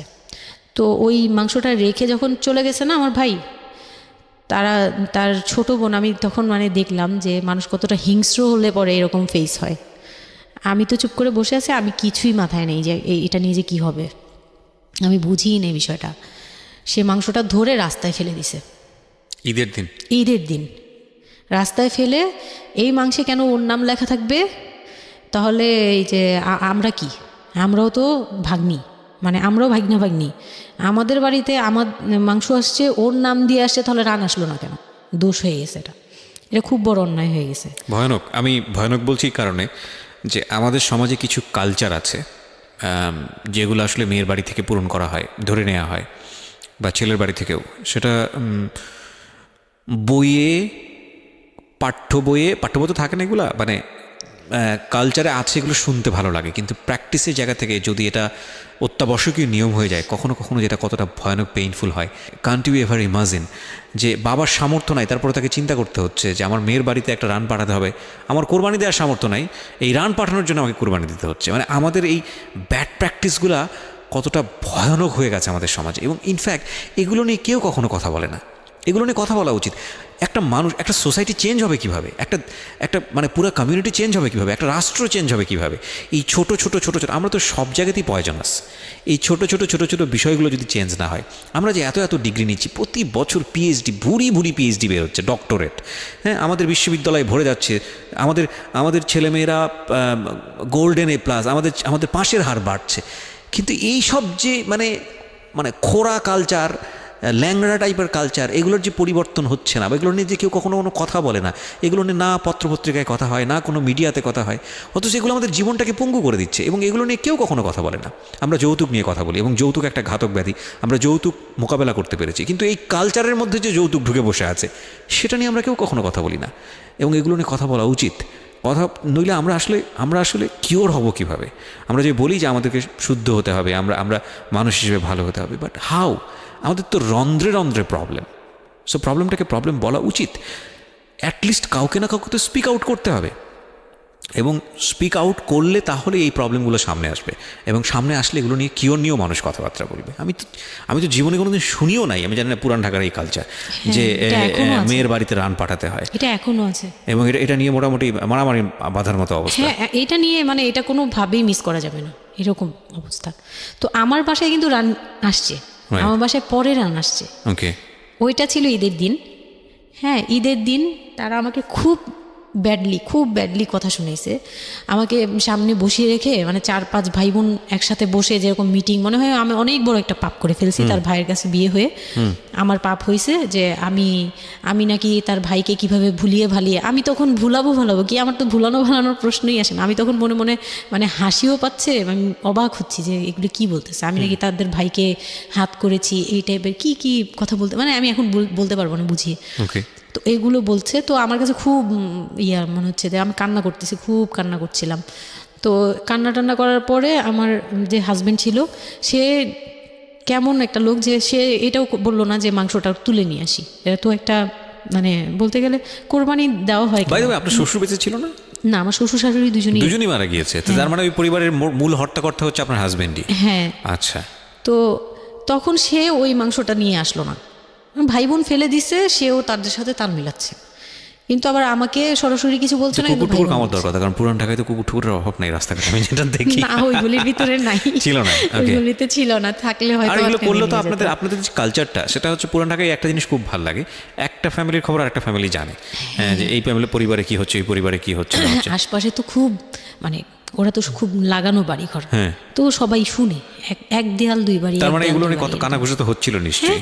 পুরো এলাকা, আমি যে কি পরিমাণ মানে লজ্জা, মানে অনুতাপ, আমাকে মানে এমন বানিয়ে ফেলছে যে আমি ওই বাড়িতে শুধু ক্লাস 9-এ পড়ুয়া একটা মেয়ে, যেখানে তার মানে রঙিন স্বপ্ন নিয়ে ডানা মেলে বাঁচার কথা, এবং ঢাকাতে বড় হওয়া একটা মেয়ে, ক্যান্ট ইউ এভার ইমাজিন? সেই মেয়েটার ঈদের সময় আমরা সাধারণত দেখি যে সকালে একটা ড্রেস পরবে, দুপুরে একটা পরবে, রাতে একটা পরবে, বান্ধবীদের সঙ্গে ঘুরে বেড়াবে, এবং মানে পাংখা যেটাকে বলে ওইরকম একটা এইজ। সেই সময়টাতে তার মাংস নিয়ে টানাটানি শুরু হয়েছে, এবং তার বাড়িতে মাংস আসলো কিনা সেটা নিয়ে টানাটানি শুরু হয়েছে, এবং সে মহল্লায় বের হতে পারছে না নিজের মুখ, এবং এভরি নাইট তার উপর ফিজিক্যাল টর্চার। এবং ক্যান ইউ এভার ইমাজিন যে আমাদের সমাজের মেয়েরা, নারীরা কতটা সহ্য করে? কেউ সুবিধাভোগী অফকোর্স, কিন্তু ম্যাক্সিমাম ফেসটাই হয়তো বা এরকম। এবং এই জন্য নারী নির্যাতন বলে যে শব্দটা না, আসলে এটার যে ব্যাপ্তি, মানে এটার যে কতটা ভায়োলেটিভ হতে পারে, এটার ভেতরে না ঢুকলে আসলে বোঝা যায় না। তারপর কি হলো?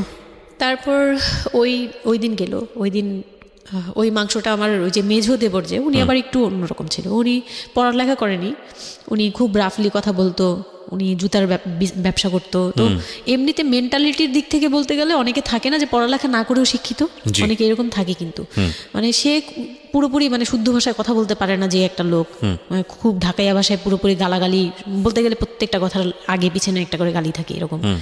কিন্তু তারপরেও না, তার মেন্টালিটি আমার ভালো লাগতো। ইভেন নাও আমি এখনও চিন্তা করি যে আমার ওই ভাইয়া অনেক ভালো, হ্যাঁ, ওই দিক থেকে।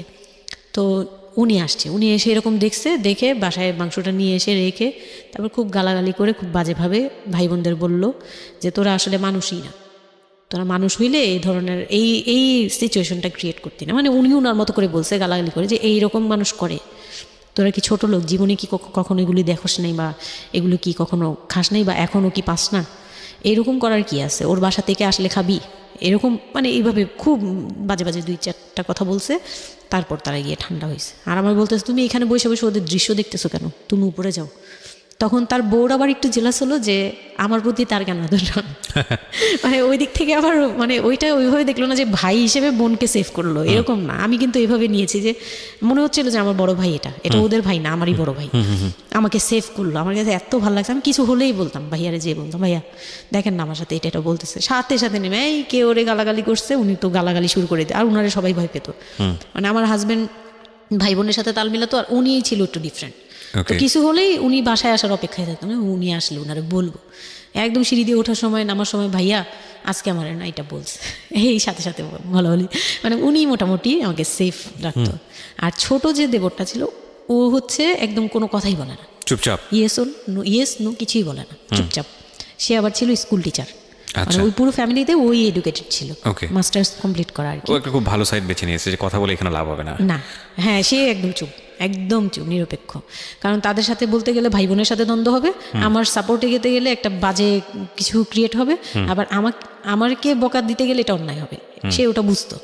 মানে আমি যা সব কিছু মিলে যেটা দেখলাম যে এটার জন্যই সে চুপচাপ থাকতো। তো মানে উকিল মা যে ছিলেন আমার খালা, উনি কোরবানি দিয়ে পরের দিন রান পাঠাইছে।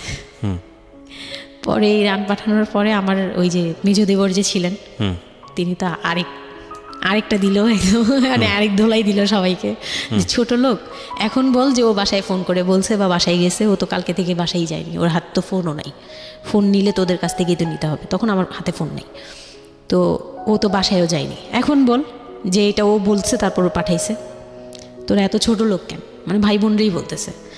তো ওরা তো আর কিছু, হ্যাঁ এটা পাঠানো তো এটা উচিতই, এটা ওদের উচিত, এই সেই, এটা তেমন কিছু না। মানে সে তারা তারপরও ছোট হচ্ছে না, তারা মনে করতেছে এটাই করা উচিত ছিল, এটা না করলে আরেকটা কথা শুনাইতাম, এরকম বলতেছে উল্টা। তো এইগুলো করার পরে আমিও আর এগুলো মাথা থেকে ফেলে দিলাম, ভাইয়াও বলে টলে চলে গেল। আর আমার হাজব্যান্ড যে ছিল সেও খুব খুশি, সে মানে আমার বাসা থেকে পাঠাইছে এই সেই। তো বিয়ের 4 মাস পরে মেন পার্ট যেটা, যে আমি কনসেপ্ট করি, তখন আমি বুঝতে পারি না কনসেপ্ট এই 13-14 বছর বয়সে। হ্যাঁ, তখন আমি স্কুল যাতায়াত করতাম, রেগুলার না। আচ্ছা, মাঝে মাঝে রেগুলার মানে মাঝে মাঝে বলতে আমি চাচ্ছিলাম কি পড়াটা রানিং থাকুক, এক্সামগুলো দিব আর বাসায় থাকবো। আর বাসা থেকে যখন স্কুল ড্রেস পরে বেরোতাম আমাকে সবাই মিলে কি যে বলতো, মানে বলার মতো না, এগুলো অকথ্য ভাষা বলতে গেলে, যে মানে নোংরা কথা বলতো। তো যাই হোক, ওগুলো আমি কানেও নিতাম না, আমি বলতাম না আমি স্কুলে যাব। আর যেহেতু বিয়ের সময় বলছে যে ওরে পড়াশোনা করতে দিব, আমার হাজব্যান্ড এগুলো বলছে, ও না ও স্কুলে যাবে আসবে সবই করবে। পরে গিয়ে বলে কি তুমি বাড়ির বড় বউ, তুমি যদি স্কুল ড্রেস পরে স্কুলে যাও কেমন দেখা যায়, আমি তো বোরকা পরতাম। তো বলে না, স্কুলে গিয়ে তো তোমার বোরকাটা খুলতে হয়, অ্যাসেম্বলিতে দাঁড়াও, ওই যে পিটি করো তোমরা, এগুলো তো আশপাশ থেকে দেখা যায়, এলাকার ভিতরে স্কুল। আমার অসম্মান, এটা তার অসম্মান। উনি পড়াশোনা করেছেন আপনার হাজবেন্ড? না, উনি ক্লাস 5 পর্যন্ত পড়ে আর পড়াশোনা করেন। রাইট, ওনার জন্য অসম্মানই হবে এটা। আমি ক্লাস 5 পড়ুয়া যারা আছেন বাংলাদেশ, তাদের সবার প্রতি রেসপেক্ট রেখে বলছি, ক্লাস 5 না, এনার ডিগ্রি পাস করা এরকম অনার্স মাস্টার্স পড়ুয়া এরকম অনেক ছেলেমেয়ে আছেন যারা এই ধরনের মানে আজগুবি ল্যাংরা টাইপ যুক্তি দিয়ে জীবনটাকে চালান।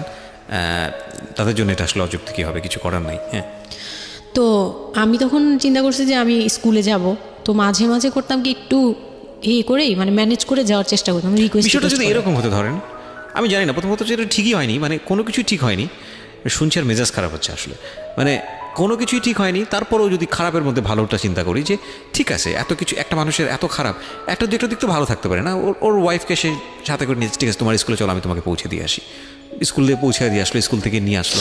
কিছু জিনিস হয়তো ওনার আত্মসম্মানে লাগবে, যেহেতু উনি বেশি দূর পর্যন্ত লেখাপড়া করেনি, উনি কালচারের সাথে অভ্যস্ত না, এতটুকু হলেও তো ও নিজের মনটাকে বুঝতে দিতে পারতো যে না আমার হাজব্যান্ড আমাকে কেয়ার করে। মানে স্টুপিডিটির আর কি, মানে লিমিটলেস স্টুপিডিটি যাকে বলে, তুমি অ্যাসেম্বলিতে দাঁড়াবে সেখানে তোমার লেখাপড়া বন্ধ, বদমাইশ। তারপর স্কুল বন্ধ করে দিল। না, তখন আমি কনসেপ্ট করি, আমি বুঝতে পারিনি, আমার তখন টেস্ট পরীক্ষা চলছে স্কুলে। তো পরীক্ষা দিতে দিতে আমার মানে শারীরিক পরিবর্তন খেয়াল করলাম, যে আমার বমি লাগতেছে খুব, মানে বইয়ের দিকে তাকাতে পারছি না, খাতার দিকে তাকাতে মানে মাথা কেমন করতেছে। তখন ক্লাস 9-এ। তখন আপনি জানেন না আপনি কনসিভ করেছেন? না, তখনও মানে এইটা সিমটম ফার্স্ট। তো এইরকম হওয়ার পরে রাতে 11:30-12টার দিকে আমি না খুব গড়াগড়ি করে কান্না করতেছি জোরে জোরে। মানে খুব গড়াগড়ি করে জোরে জোরে কান্না করতেছে। আমি আমার মাথায় নেই যে কে কে শুনতেছে কে না শুনতেছে এরকম। তো এটা দেখে তার বোন, যেটা বিয়ে হয়ে গেছে, সে আবার ছিল বাসায়, তো সে দেখে বলতেছে, সে আবার মানে খারাপ লাগছে তার কাছে, বলে চলো এক্ষুনি তোমার নিয়ে হসপিটালে যাব। হ্যাঁ, ওর কি হইলো হঠাৎ করে, কি খাইছিলা তুমি, কি উল্টাপাল্টা কিছু খাইছো কি না, এই সেই। বলছি না, আমার কেন জানি অনেক পেট ব্যথা করতে, আমি পারতেছি না সহ্য করতে, পেট জ্বলতেছে আমার খুব। তো নিয়ে গেল ডাক্তারের কাছে। তখন ডাক্তার আমার নার্ভস দেখে বললো যে she is pregnant. But 100% confirm করতে পারবেন না আল্ট্রাসাউন্ড এমনিতে, তবে উনি আর কি উনার মতো করে বলছে। আচ্ছা, আর তখন টেস্ট দিল একটা, যে রাতে নিয়ে যান ইউরিন টেস্ট টাইপের একটা কিছু বাসায় করা যায়, ওই টাইপের একটা টেস্ট দিল। তো ওইটাই করলাম। বাসায় এসে করার পরে পজিটিভ আসছে, যেভাবে বলছে ওইভাবে করছি, করার পরে পজিটিভ আসছে। How do you feel? Positive আসার পরে মানে আমার কাছে যেটা মনে হচ্ছিল যে আমি মানে এতটা খুশি হয়েছি। আমি কিন্তু বিয়ে নিয়েও খুশি না, আমার মনে হচ্ছে এটাই আমার অ্যাচিভমেন্ট লাইফের। আচ্ছা, এতটা খুশি হয়েছে আমি বলতে পারবো না কেন। এটা আসলে ন্যাচারালি আল্লাহ হয়তো প্রত্যেকটা মেয়ের মধ্যে এই বিষয়টা দিয়ে দেন, যে নইলে আসলে মা কেন, মানে মা তো মাই, এটা আসলে আল্লাহ গিফটেড অফকোর্স। দেখেন, এরকম একটা ডিফিকাল্ট সিচুয়েশনের মধ্যে, যেখানে 13 বছর বয়সে ওর আসলে এই জিনিসটা ফিল করার কথা না, সেখানে ও ফিল করতেছে, এটা কিন্তু লজিকলেস ফিল, এবং এই ফিলটা সম্পূর্ণই ন্যাচারাল। ওকে, আমার কাছে তখন মনে হচ্ছিল কি যে আমার পেটে একটা জীবন্ত কিছু আছে, এক্স্যাক্টলি, মানে এইরকম ফিল হচ্ছে। আর আমি এটাকে মানে একটা কিউরিয়াসিটিও, যে দেখি তো কি হয়, কতদিন পরে কি হবে, মানে এটা আস্তে আস্তে বড় হবে, এটা কি করবে পেটে, এটা কিভাবে আসবে, মানে দুনিয়াতে কিভাবে আসবে, এটা এইগুলোও জানি না আমি, যে মানে এটা বড় হলে পরে এটা যে কিভাবে দুনিয়াতে আসবে। You feel like it's a game, কোন একটা খেলা, খুব মজার একটা খেলা, যে আমি একটা কিছু পাইছি, এটা নিয়ে থাকা যাবে এখন, এরকম মনে হচ্ছিল তখন। খুব মানে খুব কেন জানি খুব আনন্দ, মানে মা হওয়ার ফিল না, কিন্তু এটা মা হওয়ার ফিল না, কিন্তু কিউরিওসিটির জায়গা থেকে কিছু একটা আছে আমার সাথে, আমি এটা নিয়েই থাকবো এখন, মানে আমি একটা কিছু পাইছি এখন, আর আমি একা না, এরকম মনে হচ্ছে। তা আমি না দৌড়ে দৌড়ে বের হয়ে বললাম কি, ওই যে বোনটা আমাকে রাতে নিয়ে গেছিলো ডাক্তারের কাছে, সে তো ছিল রাতে। তো আমি বের হয়ে বলতেছি কি, আপা আমার না এইরকম 2টা আসছে, মানে এই পজিটিভ স্টেপগুলো আসে যেগুলো বলছি। পরে সে না সাথে সাথে বলে কি, এখন তো আমাদের কদর কমে যাবে আরো। প্রথম ছিল এটা, প্রথম ডায়লগ ছিল এটা, মানে মনটা খারাপ করে সে বড় নিঃশ্বাস ফেলে বললো, হ্যাঁ এখন তো আমাদের কদর কমে যাবে, আর তো এখন তো আর কম কম আসা লাগবে। তার সাথে ছোটো বোনটা বলতেছে, তুমি না সময় কমে বুঝে কথা বলো না, এইগুলো তো বুঝতে হবে, মানে তাদের মতো করে তারা বলতেছে, যে পুরন ঢাকার মানুষ যেভাবে বলে ওইভাবে বলতেছে, যে এগুলো তো বুঝতে হবে যে এগুলো প্ল্যান করা, মানে আমি ইচ্ছা করে কনসেপ্ট করছি এরকম কিছু বুঝাইছে, কিন্তু আমি তখনও না এই জিনিসটা মানে ঘোলা আমি বুঝি নাই যে ওরা কি বলতেছে দুইজনে। তা আমি বলি যা মজা তাই বলুক, আমি আমার মতো থাকি। তা আমি দৌড় দিয়ে গিয়ে আমার হাজব্যান্ডকে না বললাম, এই উঠেন না। আমি তখনও পর্যন্ত কিন্তু তাকে খুশি হয়ে গেছে বলিনি, ফার্স্ট তাকে খুশি মনে কিছু বলতেছি। বিয়ের 4 মাসে আমি তাকে কখনো ডাকও দিইনি, তাকে কিছু বলিও নাই, বা আমি ওনাকে কোনো রিকোয়েস্টও করি নাই, কোনো আহ্লাদও করিনি। ফার্স্ট মানে মনে হলো যে আহ্লাদ করে বলি, যে জানেন আমি এরকম আসছে আমার। তো আমি কাকে বলবো, ওদেরকে খুশি করতে পারিনি, যাই রে দেখি খুশি করতে পারি কিনা। যে তাকে ধাক্কা দিছি, সে ঘুম থেকে বিরক্ত হয়ে উঠলো, এই ধাক্কা কি করো কেন, কী হয়েছে? আমি তো মনটা ভেঙে কি, যে আমি তো এরকম আমার পজিটিভ আসছে, দেখালাম যে এই যে এটা হলে না পজিটিভ হয়, রাতে পেট ব্যথা বলছিলাম না, তো ওইটার ইয়েতে এটা আসছে। তারপরে না চুপ হয়ে তাকায় আছে, বলে কি এইগুলা কি মানে বুঝলাম না। বলে কি এইটা তো ঠিক না। কি ঠিক না? তারপর বলতেছে যে এই এখন তো এগুলোর দরকার নেই, আমাদের এখন তো এগুলোর কোনো দরকার নেই। তো আমি বলি আপনি আমার স্কুল যেতে দিবেন না। আমি এবার তখন মুখ খুললাম, আপনি স্কুল যেতে দেন না, তারপরে আর আমি তো এই জিনিস মানে এটা কিভাবে কি হয়েছে আমি তো জানি না। আমি ভাবছি যে আপনি হয়তো বা কিছু করছেন, আমি জানি না। আমি তাকে এইভাবেই বললাম খুলে, যে আমি তো আসলে জানি না, যে আমি ভাবছি আপনি চাচ্ছিলেন এই জন্য হয়তো বা এরকম কিছু হয়েছে। আর মানে প্রোটেকশন নেওয়াটা বা সব কিছু তার উপর ডিপেন্ড করে। তারপর হচ্ছে এটা বলার পরে না মানে আমি আর কিছু বলার মতো ইয়েতে ছিলাম না, আমি চুপচাপ, যে ওরা কি করবে না করবে আমি কিছু জানি না। তো আমার হাজব্যান্ড যেটা করলো, যে সে চাচ্ছিল না যে আমি মানে সে চাচ্ছিল না বেবিটা, কোন কথা হচ্ছে সে চাচ্ছে এটাকে অ্যাবর্ট করে ফেলতে, মানে কিন্তু কিছু বলতেও পারছে না। আমি এবার বাসায়ও বলছি, বাসায় সবাইও খুব চিন্তিত আমার এইটুক বয়সে আমি কিভাবে কি করব। আর এদিক দিয়ে আমি এবার কিছুই বলছি না, আমি আমার মতো করে চলছি, নর্মাল লাইফ কাটাচ্ছি। আমার কোনো শারীরিক পরিবর্তন তেমন আসে নাই, সত্যি কথা বলতে। শুধু একটু মানে কিছু কিছু খাবার আছে একটু বাজে লাগতো, এই ছাড়া আমার সবই নর্মাল। আমি নর্মাল ওয়েতেই আমি ওই ওষুধ খাচ্ছি রেগুলার, আর হাঁটা চলা করতেছি, লাফালাফি সিঁড়ি বাওয়া কোনো কিছুতেই আমার ইয়ে নেই, যেটা আছে আছে। ডাক্তার থেকেও কোনো ধরনের কোনো কন্ডিশন দেয়নি? না, ডাক্তার দিয়েছে, ডাক্তার ওই যে 2-1টা ওষুধ দিয়েছে। প্রথম কথা হচ্ছে ডাক্তার থেকে যে বাক্যটা আসলে ছিল যে এই 13 বছরের মেয়ের সাথে এটা কিভাবে হলো? ও ডাক্তার, হ্যাঁ। তখন যখন ফার্স্টে ওই দেখলো, তো উনি বললো যে এটা তো আসলে নষ্ট করাটা ওর জন্য রিস্ক। এক্স্যাক্টলি, এটা মানে সব দিক বলতেছে থেকে যে তো রিস্ক। ডাক্তার যেটা বললো যে জাফর ইকবাল আমার বাসার পাশেই ছিল উনি, তো উনি আমাকে যেটা বললো যে এই মেয়ের মানে রাখাটাও যেমন রিস্ক, ফেলে দেওয়াটা। আর যেহেতু মানে আল্লাহকে তো সবাই বিশ্বাস করি, তো বলতেছে যে যেহেতু আল্লাহ চাচ্ছে, যেহেতু এসেই পড়ছে, এটাকে নিয়ে আমরা মাতাবুরি না করি, যেহেতু রাখাও রিস্ক, ফেলে দেওয়াও রিস্ক, তো রাখুক। না, এটা এইভাবে আল্লাহকে নিয়ে বলা যাবে না, এমন বলছে, ভুল বলেছে। না, উনি বলছে আর কি, প্রথম কথা হচ্ছে আল্লাহ তো থাক, ঠিক আছে, যদি ভাগ্যে থেকে থাকে তাহলে হবে। আর এই বয়সে হয়, কিন্তু এত অল্প বয়সে নেওয়াটা ঠিক না, উনিও এটা বলছে। তো ওইভাবে ইয়ে করার পরে তো আমি তো রাখছি ঠিকই, কিন্তু আমি তো মানে ওই সময়টা তো ভালোই গেছে। বাচ্চাটা হওয়ার পরে তো আমি বুঝতে পারছি যে আসলে এই জিনিসটা যে আমার পুরো কত বড় একটা ইয়ে ছিল। এখন দেখো, আপনার হাজবেন্ড হ্যাপি না, সে চিন্তিত বিষয়টা নিয়ে। তারপর কি হলো? তারপরে থেকে তার মধ্যে আমার মধ্যে একটা বিরাট গ্যাপ তৈরি হলো। সে আমার সাথে মানে টোটালি মিশে না।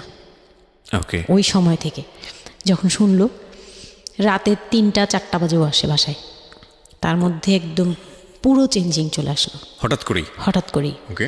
কি কারণে জানি না, মানে আমি নিজেও জানি না আমার কি ভুল ছিল বা কি, আমি নিজেও বুঝছিলাম না তখন। ওই সময় একদিন আসলো রাতে 3:30 না 3টার দিকে, হ্যাঁ 3টার পরে আর কি আসছে। আসার পরে আমি ওই দিন খুব খেপলাম যে প্রত্যেক রাতে, আমি একটা অসুস্থ মানুষ, আমি রাত জেগে আপনার জন্য ভাত নিয়ে বসে থাকি, আপনি প্রত্যেক রাতে এরকম লেট করে আসেন, আমাকে গেট খুলে দিতে হয়, আমি ঘুম থেকে উঠেও গেট খুললে আমার খুব কষ্ট হয়, সিঁড়িটা বেয়ে নেমে আমার গেটটা খুলতে হয়, আমার ভয়ও লাগে, আমি কখনো বাসায় একা থাকিনি। ওই প্রথম মানে আমাকে সে চুলে ধরে সে টেনে ও সিঁড়ি দিয়ে নামাইছে, মানে নামায় সে আমাকে বের করে দিবে এখনই। হ্যাঁ, এত বড় ইয়ে হয়ে গেছে, সাহস হয়ে গেছে, এক্ষুনি বাসা থেকে বের হও। সে কিন্তু নেশাও করে নাই, কিচ্ছু না, সুস্থ একটা মানুষ, এরকম করতেছে। তো তার ভাই বোনগুলো এসে বলতেছে আপনি কি মানুষজন কি বলবে, তারা মানুষজনের চিন্তা করতেছে, কিন্তু আমার যে টর্চার হচ্ছে এটা বলতেছে না। এইটা আরেকটা বিষয়, এই যে এগুলো বিষয় আসলে না আমার মেজাজ খুব খারাপ হয়ে যায়। যাই হোক, আপনি যেটা আনছেন, আমি খুব সেন্সিটিভ একটা বিষয় একটু কথা বলতে চাই। সেটা হচ্ছে এই যে আপনারা যে তো মানুষজন চিন্তা করেন, নিজের ঘরের ভিতরে একটা মানুষ ঠিক নাই, এটা আমি আপনাদের কথা বলছি না, এটা বাংলাদেশের সামাজিক অবস্থার চিত্র। সেটা হচ্ছে আমরা নিজের ঘরের মধ্যে অনেক সময় দেখা যায় যে আপনারা যখন ঘরের মধ্যে একটা বিপদে পড়েন, আপনার চারপাশের লোকজনকে এসে আপনার সেটা সলভ করে। তো ফার্স্ট আপনি ঘরের কথা আগে চিন্তা করেন, আপনার মেয়ে কীভাবে ভালো থাকবে সেটার কথা চিন্তা করেন, আপনার ছেলেটা কীভাবে ভালো থাকবে সেই কথাটা চিন্তা করেন। এতে যদি আপনার দুর্নাম হয়ও কিছুটা, সেটা আপনার ওভারলুক করা উচিত।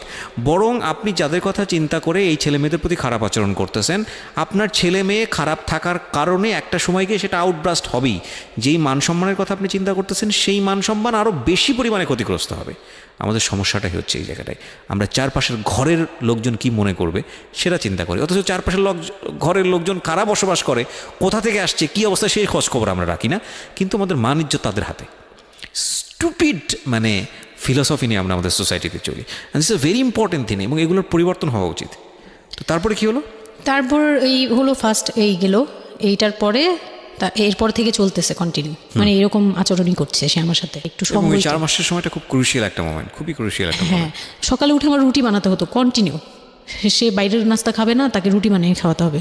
ওই অবস্থায় আমি মানে সকালে উঠে ঘুম থেকে উঠে রুটি বানাতাম, ওর ভাই বোনের জন্য, ওর জন্য, সবার জন্য বানাতাম। এটা না আমাদের সমাজের ছেলেরা না বুঝতেই চায় না, এবং এটা নিয়ে আমাদের কোনো শিক্ষা নাই। আসলে আমি মানে দেখলাম যে এতটা বড় কিভাবে, আমি আমার নিজেকে জড়িয়ে ওই কথাটা বলছি, কারণ আমি তো নিজেও বাবা হয়েছি, আমি নিজে থেকেও বুঝি জিনিসটা। মানে এই যে পরিবর্তনটা সমাজ, মানে পরিবারে যখন নতুন একজন সদস্য আসে, সবচেয়ে বড় প্রেশারটা ফিল করে হচ্ছে মা, কারণ তার লাইফ রিস্ক হয়ে যায়। কিন্তু এখানে বাবার যে দায়িত্বটা, খুব মজার বিষয় হচ্ছে, আমি আমার নিজের এক্সপিরিয়েন্সের জায়গা থেকেই বলতেছি, যে বাবার দায়িত্বের জায়গাটা বোঝা শুরু হয় সন্তান দুনিয়াতে আসার পর থেকে, এবং তাও ইমিডিয়েটলি আসে না। সন্তান একটু করে বড় হচ্ছে, অ্যাটাচমেন্টটা হচ্ছে, যখন নড়াচড়া সামনে দিয়ে নড়াচড়া করতেছে, একটু মিস হচ্ছে, দূরে থাকতেছে, তারপরে কি মানে সন্তান যখন মোটামুটি প্রাপ্তবয়স্ক, 1 বছর 2 বছর বয়স, ওই সময় বাবা ফিলটা আসে, তুলে দেয়, তখন তখন হচ্ছে বাবা ফিলটা পায়। তার আগ পর্যন্ত বাবা বুঝতেই পারে না, মানে আসলে কি বাচ্চাটা আমার কোত্থেকে আসলো, এই সত্য ফিলটা এরকম থাকে। এটা খুব ন্যাচারাল একটা ফিল, কিন্তু এই ন্যাচারাল ফিলটার সুযোগ নিয়ে অনেক সময় আমরা একটা অবুঝের মতো আচরণ করে ফেলি, হ্যাঁ, ভয়ানক আর বাজে আচরণ এটারও করে একটা ফেলি। ইয়ে থাকে, মাত্রা থাকে। যেমন আপনি কতটুকু মানে কতটুকু কেয়ারফুল ছিলেন, কতটুকু ইয়ে ছিলেন, এটার কিন্তু একটা লেভেল আছে, লেভেল আছে অবশ্যই, পার্সেন্টেজ আছে এবং একটা। এটা নিয়ে শেখানো উচিত আমাদের আমাদের আমাদের আমাদের মানে এডুকেশন সিস্টেমের মধ্যে তো নাই। এবং আমরা জানি না ম্যারেজ কাউন্সিলিং বলে অনেক একটা বিষয় আছে, এগুলো তো আমাদের প্র্যাকটিসে নাই কোনোভাবেই নাই। এগুলো তো আমাদের কাছে চিন্তাই মনে করা হয় যায় না, যে বিলাসিতা বিলাসিতা এবং এক্সট্রা বিলাসিতা এবং মনে হয়। আমাদের আসলে এগুলো দরকার রাইট আছে। রাইট এবং বাবা যিনি একটা হচ্ছে যে মা হওয়ার একটা প্রিপারেশন দরকার আছে, মেন্টাল প্রিপারেশন, একটা বাবা হওয়ার জন্য একটা মেন্টাল প্রিপারেশন দরকার আছে। আমাদের সমাজে এটা টোটালি মিসিং। আমরা এই নারী দিদিদের কাছ থেকে যে গাইডটা পেয়ে আসছি এবং সেটা না বুঝে না শুনে প্র্যাকটিস করেছি, ওগুলোই প্র্যাকটিস রাইট। চলছে এখন। আমি জানি না আজকে আমি সত্যি এই কথাগুলো বলতেছি, হয়তো আমরা ওই রাতারাতি পরিবর্তনের জায়গায় যেতে পারবো না, বাট আমি শুধু একটা কথাই বলতে চাই, সেটা হচ্ছে বাবাদের দায়িত্বটা অনেক বেশি, বিশেষ করে বাচ্চা চলে আসার পর থেকে মেন্টাল সাপোর্টটা খুব জরুরি, খুবই জরুরি। হ্যাঁ, এবং কারণ এটা একটা মেয়ের লাইফ রিস্কের প্রশ্ন, এবং আপনি জানবেন না যে সে আসলে কতটা ভয়ানক রকমের লাইফ রিস্কের মধ্যে রেখে সে একটা সুন্দর স্বপ্ন দেখে। তো ওই মানুষের পাশে কিছুই না, আপনি শুধু কোম্পানি দেন, এবং এই কোম্পানিটা তারা খুব মিস করে এই সময়টাতে। হ্যাঁ, এটাই ও বলার চেষ্টা করছে। তারপর হচ্ছে যে আমার বেবি হলো হসপিটালে যখন মেয়ে হলো, তো এই রুমটাতে ঢোকার পর্যন্ত আমি খুব ইয়েতে ছিলাম, মানে রুমটাতে যখন ঢুকি তখন আমি কান্না করছিলাম, খুব ভয় ছিল যে ওটিতে?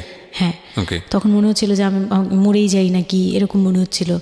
আর আমাকে তো মানে অপারেশন করবে, তারাও ডাক্তার বলতেছে এই মেয়ের অপারেশন কি করব, আর এই মেয়ে নর্মালে কি বেবি দিবে। আমি বলতেছে এটা তো গ্রামগঞ্জ না, আপনারা কি করছেন। আমি তখন আরও শুকনা ছিলাম, তো আর এমনিতেও বয়সও কম ছিল, আবার শুকনাও ছিলাম, দেখতে আরও পিচ্ছি লাগতো। বলতো যে অনেক দুর্বল, তো ও তো মানে ঠিক মতো টেক কেয়ারও করেন নাই বাসায়। হ্যাঁ, বলতেছে একদম আমার এই হাতের মানে এইগুলো ব্রিনগুলো বুঝে যেত, এইগুলো বোঝা যেত, একদম হাড় গোড় বোঝা যেত। যখন অপারেশন করে, অপারেশনের 12 ঘন্টা পর আমার সেন্স আসে, প্রায় 12 ঘন্টা। তার মানে আপনার বেবি হয়েছে আপনি জানেনই না? জানি না। পরে আমি যখন ঘুম থেকে মানে caesarean baby? Caesarean baby. Okay. পরের দিন শুধু রাতে একটু টের পাই যে আমি আমার পাশে কেউ মানে ব্রেস্ট ফিড করছে, এটা ফিল পাইছি। শুধু মুখের দিকে তাকাতে পারিনি, চোখ খুলতে পারিনি, কিন্তু কেউ একজন আমার পাশে শোয়া, মানে আমার হাতের উপরে একটা বাচ্চা শোয়া, এইরূপ ফিল পেয়েছি। আর এরপরে যে চোখ বন্ধ করেছি, একবারে সকালে প্রায় 11টা-12টার দিকে আমার ঘুম ভাঙছে। তখন তাকানোর পরে একটু পুরোপুরি ইয়েতে, তো আমাকে উঠিয়ে নিয়ে আমাকে ইয়েতে ক্যাবিনে দেওয়া হলো। ক্যাবিনে দেওয়ার পরে আমি বাচ্চাকে দেখি, বারবার চিন্তা করি যে এটা আমার মেয়ে কোত্থেকে আসলো, কিভাবে আসলো, আমি নিজেকে দেখি। Best feel ever, believe me guys, জীবনে সবার আসা তখন উচিত। না আমার মাথায় এটাও ছিল না যে এটার বাবাকে, এটার ফুপুকে, এটার চাচাকে, হোয়াট এভার, আমার বাচ্চা এটা, মানে আমি এখনো স্টিল না, আমার বাচ্চা এখন ক্লাস 8-এ পড়ে, এখনো আমি তাকে বাচ্চা বলি। বেস্ট গিফট ফ্রম আল্লাহ। হ্যাঁ, তো ও আর আমি একসাথে হাঁটলে মনে হয় কি মানে ফ্রেন্ড আমরা এরকম। পরে হচ্ছে ওই বাচ্চাটা হওয়ার পরে সে খেলে, আমার খুব ভালো লাগে, তাকে নিয়ে আমার সময় ভালো কাটে। আমার আর মানে ওর বাবার কথা মাথায় নেই যে এই লোক শুধু মানে এনে দিবে ঘরে, আমি রান্না করব, খাবো, ব্যাস ওই পর্যন্তই শেষ। আমার আর এর দরকার নেই, কাউরই দরকার নেই। আমার বাচ্চা নিয়ে আমি পুতুলের মতো খেলি সারাদিন। ওর বাবা অনেক সময় দেখা গেত, ওর বাবা তো রাতে 2টা-3টায় আসতো, আসার পরে যে খাওয়া দাওয়া করে ঘুমাবে। তো আমার তো ওই রুম ছাড়া কোনো ওয়ে ছিল না, ওই রুমে আমি হাঁটাহাঁটি করতাম, বাচ্চা কান্না করতো। একদিন এমনও হয়েছে সে আমাকে ঘর থেকে বের করে দিচ্ছে, আমি নাকি ইচ্ছা করে বাচ্চাকে কাঁদাই আর তাকে ঘুমাতে দিই না। হ্যাঁ, সে আমাকে রুম থেকে বের করে দিচ্ছে। তো এত রাতে বাসা থেকে যখন রুম থেকে বের করে দিচ্ছে, আমি সিঁড়িতে সারা রাত, মানে ওদের তো আর বারান্দাও নেই হাঁটার জায়গা। বাচ্চা কোথায় ছিল? বাচ্চা আমার কোলে। বাচ্চা কোলে নিয়ে সারা রাত সিঁড়িতে? বাচ্চা তাওয়াল দিয়ে পেঁচানো আমার কোলে, সে কান্না করতেছে, আমি সিঁড়িতে বসে আছি। আর আমি যখন সিঁড়িতে বসছি, আমি জানি না কি কারণে বাচ্চার কান্না অটো থেমে গেছে। রুম থেকে বের হয়েছি না, তো ওর বাবা যে ধমক টমক দিছে, আমি জানি না কি কারণে, হয়তো বা রাতও অনেক হয়ে গেছিলো, অনেক কান্নাকাটির পরে হয়তো ও ক্লান্ত হয়ে গেছিল, ও মোটামুটি চুপ হয়ে গেছে সিঁড়িতে, নয়তো পুরো এলাকা জানার কথা এইরকম। তো আমি সিঁড়িতে বসে বসে কান্না করছি সারা রাত, মানে তখন অলমোস্ট তখন 4টা বাজে, ভেতরে ভাবে ঘুমিয়েছে নাক ডেকে। হ্যাঁ, তখন সে ঘুমাচ্ছে, ভিতরে গিয়ে ঘুমাচ্ছে। আমি এর ভয়ে রুমেই যাইনি, মানে কি না কি করবে আবার, এই জন্য রুমেই যাইনি। তো এই কাজটা করার পরে সে আমার মন থেকে আরও উঠে গেছে, আমার যে দেবর ছিল, ওই যে বললাম যে আমাকে খুব ভালোবাসতো উনি, তো উনি আবার খুব ভোরে আসতো, জুতার ব্যবসায়ী তো, ওনাদের কারখানা সারা রাত কাজ হতো, প্রত্যেক দিন সকালে 5টা 6টা এইভাবে আসতো। তো ঘন্টাখানিক পরে উনি যখন চলে আসছে তখন আমাকে সিঁড়ি দিয়ে ওঠার সময় মানে গেট নক করছে, ওনার ওয়াইফ নামছে উপর থেকে, নেমে বলতেছে তুমি এখানে কেন? আমি বললাম যে এরকম আপনার ভাই ঘুমাতে পারে না, আমাকে বের করে দিছে। তো সেও খুব নর্মালভাবে নিল ব্যাপারটা, কিন্তু তার ভাই যখন গেট খুলে দেখলো যে আমি জেগে আসি আর ওটা নিয়ে সিঁড়িতে বসছি, তখন সে গালাগালি করতেছে, শালা আমি ওনার আবার বিয়ের 12 বছর হয়ে গেছে কিন্তু বাচ্চা কাচ্চা হয়নি। উনি আবার এই দিক থেকে খুব ছিল যে তার খুব ইচ্ছা ছিল একটা বাচ্চার বাবা হবে। ওকে, এই তো আমার কোল থেকে বাচ্চাকে নিয়ে বলতেছে তোমরা আসলে কেউ যোগ্য না, তুমি মা হওয়ার যোগ্য না, ও তো বাপ হওয়ার যোগ্য ছিলই না কোনোদিন, কিন্তু তারপরে তোমাদের ঘরে দিছে। মানে সে গালাগালি করতেছে, না আমি এতদিন ধরে ট্রাই করতেছি আমি পাচ্ছি না, আর ওরে দিয়ে দিছে, ওর মতো একটা অপদার্থরে দিয়ে দিছে, মানে এরকম করে বলতেছে। তারপরে হচ্ছে এই উপরে গেলাম, উপরে যাওয়ার পরে আমি ওই রুমে গেলাম, ওনারা বলতেছে আচ্ছা তুমি যাও, আমরা ওকে রাখি। ও ঘন্টাখানিক রাখলো, পরে ঘুমানোর পরে আমাকে আবার ডেকে দিয়ে দিছে বাচ্চাকে, যে ও ঘুমালে আমি দিয়ে আসবো, তুমি রুমে ওরে নিয়ে যেও না, ও আবার কান্নাকাটি করলে বড় ভাই রাগারাগি করতে পারে। তো ওইভাবে আমি আবার রুমে গিয়ে ঘুমালাম, পরে ওনারা দিয়ে গেছে। এই গেল একটা রাত। তারপর আমার বাচ্চাটা যখন 3-4 বছর হয়, মানে এইভাবে বাচ্চা কোলে আদর করতো? বাচ্চা নিত, কোলে নিত না, বাচ্চা কোলে নিতে পারতো না। ও ছোট থেকে এত বুঝতো, মানে তার বাবা কি পছন্দ করতো কি পছন্দ করতো না ওগুলো করতো না, মানে খুব কেয়ারফুললি, আর এত শান্ত যে তাকে যে এখানে বসে থাকতে বললে সে 2 ঘন্টাও ওইখানেই খেলতে থাকবে, কিন্তু ওখান থেকে নড়বে চড়বে না। তো আমি চিন্তা করে দেখলাম কি আমি ইম্যাচিউর মাদার, তো হয়তো বা সৃষ্টিকর্তা এর জন্যই আমাকে এরকম একটা ভেবে দিয়েছে যে ওই তোমাকে বুঝুক। ইভেন নাও মানে এখন যে ও এত বড় হয়ে গেছে তারপরেও আমাকে অনেক কিছু বুঝায়, মানে সে আমার চেয়ে ভালো বুঝে, আমি বুঝি এটা। তো যাই হোক, ও যখন 3 বছর হলো, 3 বছর 3.5 বছর, তখনই আমি তাকে স্কুলে দিব। মানে এডিট পার্ট আর 15 মিনিট আছে। আচ্ছা, সো সুইচ করেন, হ্যাঁ, মূল বিষয়গুলো আনেন। তো ওখানে হচ্ছে 3 বছরের কালে আমি ওকে স্কুলে দিলাম। স্কুলে দেওয়ার পরে আমি ওখান থেকে ওরে স্কুলে দিয়ে আমি নিজে ভর্তি হলাম ইয়েতে, ওপেন ইউনিভার্সিটি, মানে বুঝতে পেরেছি, উন্মুক্ত বিশ্ববিদ্যালয়। হ্যাঁ, ক্লাস 9-এ ভর্তি হলাম। তো ও পড়াশোনা করে, আমিও করি। বাসায় বা আশপাশের সবাই আমাকে নানান ধরনের কথা বলে যে মা মেয়ে একসাথে স্কুল ব্যাগ নিয়ে যায়, কেমন দেখা যায়। আমি বলছি যা মন চায় তাই দেখা যাক। আমার তখন আমি একটু ডেসপারেট হয়ে গেছিলাম। এটাই বলছিলাম যে এই ধরনের মেয়েরা সাধারণত জীবনের একটা পর্যায়ে মারাত্মক রকমের ডেসপারেট হয়ে যায়। এটা শুধু মেয়েরা বলবো না, মানুষ বলবো আমি। তো আমি নিজে ইংলিশ মিডিয়ামে পড়ছি, তো মানে খুব বেশি বয়সগুলো পার হয়, ভালো লাগে না। তো বাংলা মিডিয়ামে দিলাম। শিশু শ্রেণী থেকে 1-এ উঠে গেল 4 বছর বয়সে, এইভাবে করে সে উঠতেছে, মানে সে খুব ভালো রেজাল্ট করে। আমারও খুব মজা লাগতে লাগলো, আমি তাকে পড়াই, নিজে পড়ি। 2জন মামে মিলে ওকে স্কুলে দিয়ে দেখা যায় আমি আমার কোচিংয়ে যাই, আমি আবার কোচিং করা শুরু করলাম। তো সেও খুব মজা পেত যে তোমার ব্যাগ আর আমার ব্যাগ, মানে ওয়েট করতো। খুব মজার একটা সময় ছিল যে 2জনের টিফিন নিয়ে যাচ্ছি। তো আমরা খুব মজা করে এরকম ক্লাস করতাম। ওর বাবার মাঝখানে একটু জেলাসি হলো, মানে মাঝে মাঝে খুব জেলাসি করতো। তো এইগুলো নিয়ে একটা পর্যায়ে যে বিয়ের প্রায় 6 বছর বা 7 বছর কালে তার বাবা এমনভাবে একটা লোন করলো, 8 লাখ টাকার একটা লোন করলো। আমি এটা বুঝতে পারিনি, আমি তখন মাত্র এসএসসি পাস। রিপন? হ্যাঁ, 8 লাখ টাকার লোন। 8 লাখ টাকার লোন ব্র্যাক ব্যাংক থেকে। ওকে, 8 লাখ টাকা একটা লোন করলো। আমি তখন জুয়া খেলায় একদম কঠিন, তখন সে চরম পর্যায়ে চলে গেছে। বুঝে গেছি, যা বলেন। তারপরে পরে গিয়ে সে কি হলো কি, 8 লাখ টাকার একটা লোন নিবে, এটার জন্য বোর্ড সিগনেচার নাকি লাগে, আমি এটা জানতাম না। বউয়ের সিগনেচার লাগে? হ্যাঁ, বউয়ের সিগনেচার লাগে, মানে গ্রান্টর হিসেবে একটা বিজনেসম্যান, বড় বিজনেসম্যান আর একটা বোর, মানে বড় বিজনেসম্যান বা একটা দোকান বা একটা বাড়ি ইয়ে লাগে। তো কেউ তো রেফারেন্স দিবে না তাকে। ওই এক দোকানদার ভাইয়া ছিল, বড় ভাই, মুরব্বি টাইপের, বড় ভাই বলতো উনি। ওই লোকটা দিছে সিগনেচার, আর আমার সিগনেচার না তো কোনো ব্যাপারই না, কারণ আমাকে যা দিবে আমি তাই, আমার কি বা আছে আর আমার কাছে কি বা লিখে নিবে, মানে নাও একটা সিগনেচার দাও, তোমার কিছু হবে না, এটা জাস্ট একটা ফর্মালিটি, এভাবে বলছে। আমি সিগনেচার করে দিয়েছি। সেদিন তো আমাকে সে কি জানি খাওয়ালো, মানে আমাকে খুব ভুলায় ভালায় সিগনেচার নিয়েছে। তারপরে থেকে শুরু হয়েছে আমার মানে লাইফের সব, মানে আমি কত বড় ভুলটা করছি। তারপর থেকে সে নাই একবারে নাই। মানে সে বাসা ভাড়া নিয়েছিলাম এর মাঝখানে, এটা বলতে ভুলে গেছি যে আমার দেবর ননদের বিয়ে হওয়ার পরে ওই বাড়িটাতে মানে ননদের বিয়ের জন্য ওই বাড়িতে হচ্ছিল না, পরে আমরা বাসা শিফট করে মানে ওই বাসা ভাড়া দিয়ে অন্য একটা বাসায় ভাড়া গেছি ফ্ল্যাট নিয়ে ভাড়া যাওয়ার পরে ওই ননদের বিয়ে হওয়ার পরে তারপরে আবার যার যার মতো আলাদা আলাদা রুম নিয়ে থাকা, মানে বাসা নিয়ে থাকা। তো আমাকে যে ফ্ল্যাটটা নিয়ে দিয়েছিল 1 রুমের ছোট্ট একটা ফ্ল্যাট, হ্যাঁ ওই ফ্ল্যাটে ছিলাম। তো ওইখানে আমার এই যে সিগনেচারটা করায়, মানে ভাই বোন থেকে আলাদা হওয়ার পরে সে তার ভাই বোনকেও ভয় পেত এইসব ব্যাপারে। আচ্ছা। তো আমাকে তারা হাইড করছে যে সে জুয়া খেলে, যে এটা আমাকে বলেনি। তো আমি একদিন টের পাইছি কীভাবে, যে ঈদের দিন মানে লাস্ট ঈদ ওনার সাথে আমার লাস্ট, মানে লোনটা নেওয়ার আগ পর্যন্ত আপনি জানতেন না যে সে জুয়া খেলে? না, তখনও বুঝি নাই। তার আগে কিন্তু আমি এটা ধরছিও, কিন্তু ধরেও বুঝতে পারিনি। 8 লাখ টাকার যে ঘটনাটা, এটা থেকেই শুরু। মানে সে হচ্ছে এই 8 লাখ টাকার লোন নিয়ে চলে গেছে, 2 মাস 3 মাস একদম মানে টোটালি নাম্বার বন্ধ, সব বন্ধ।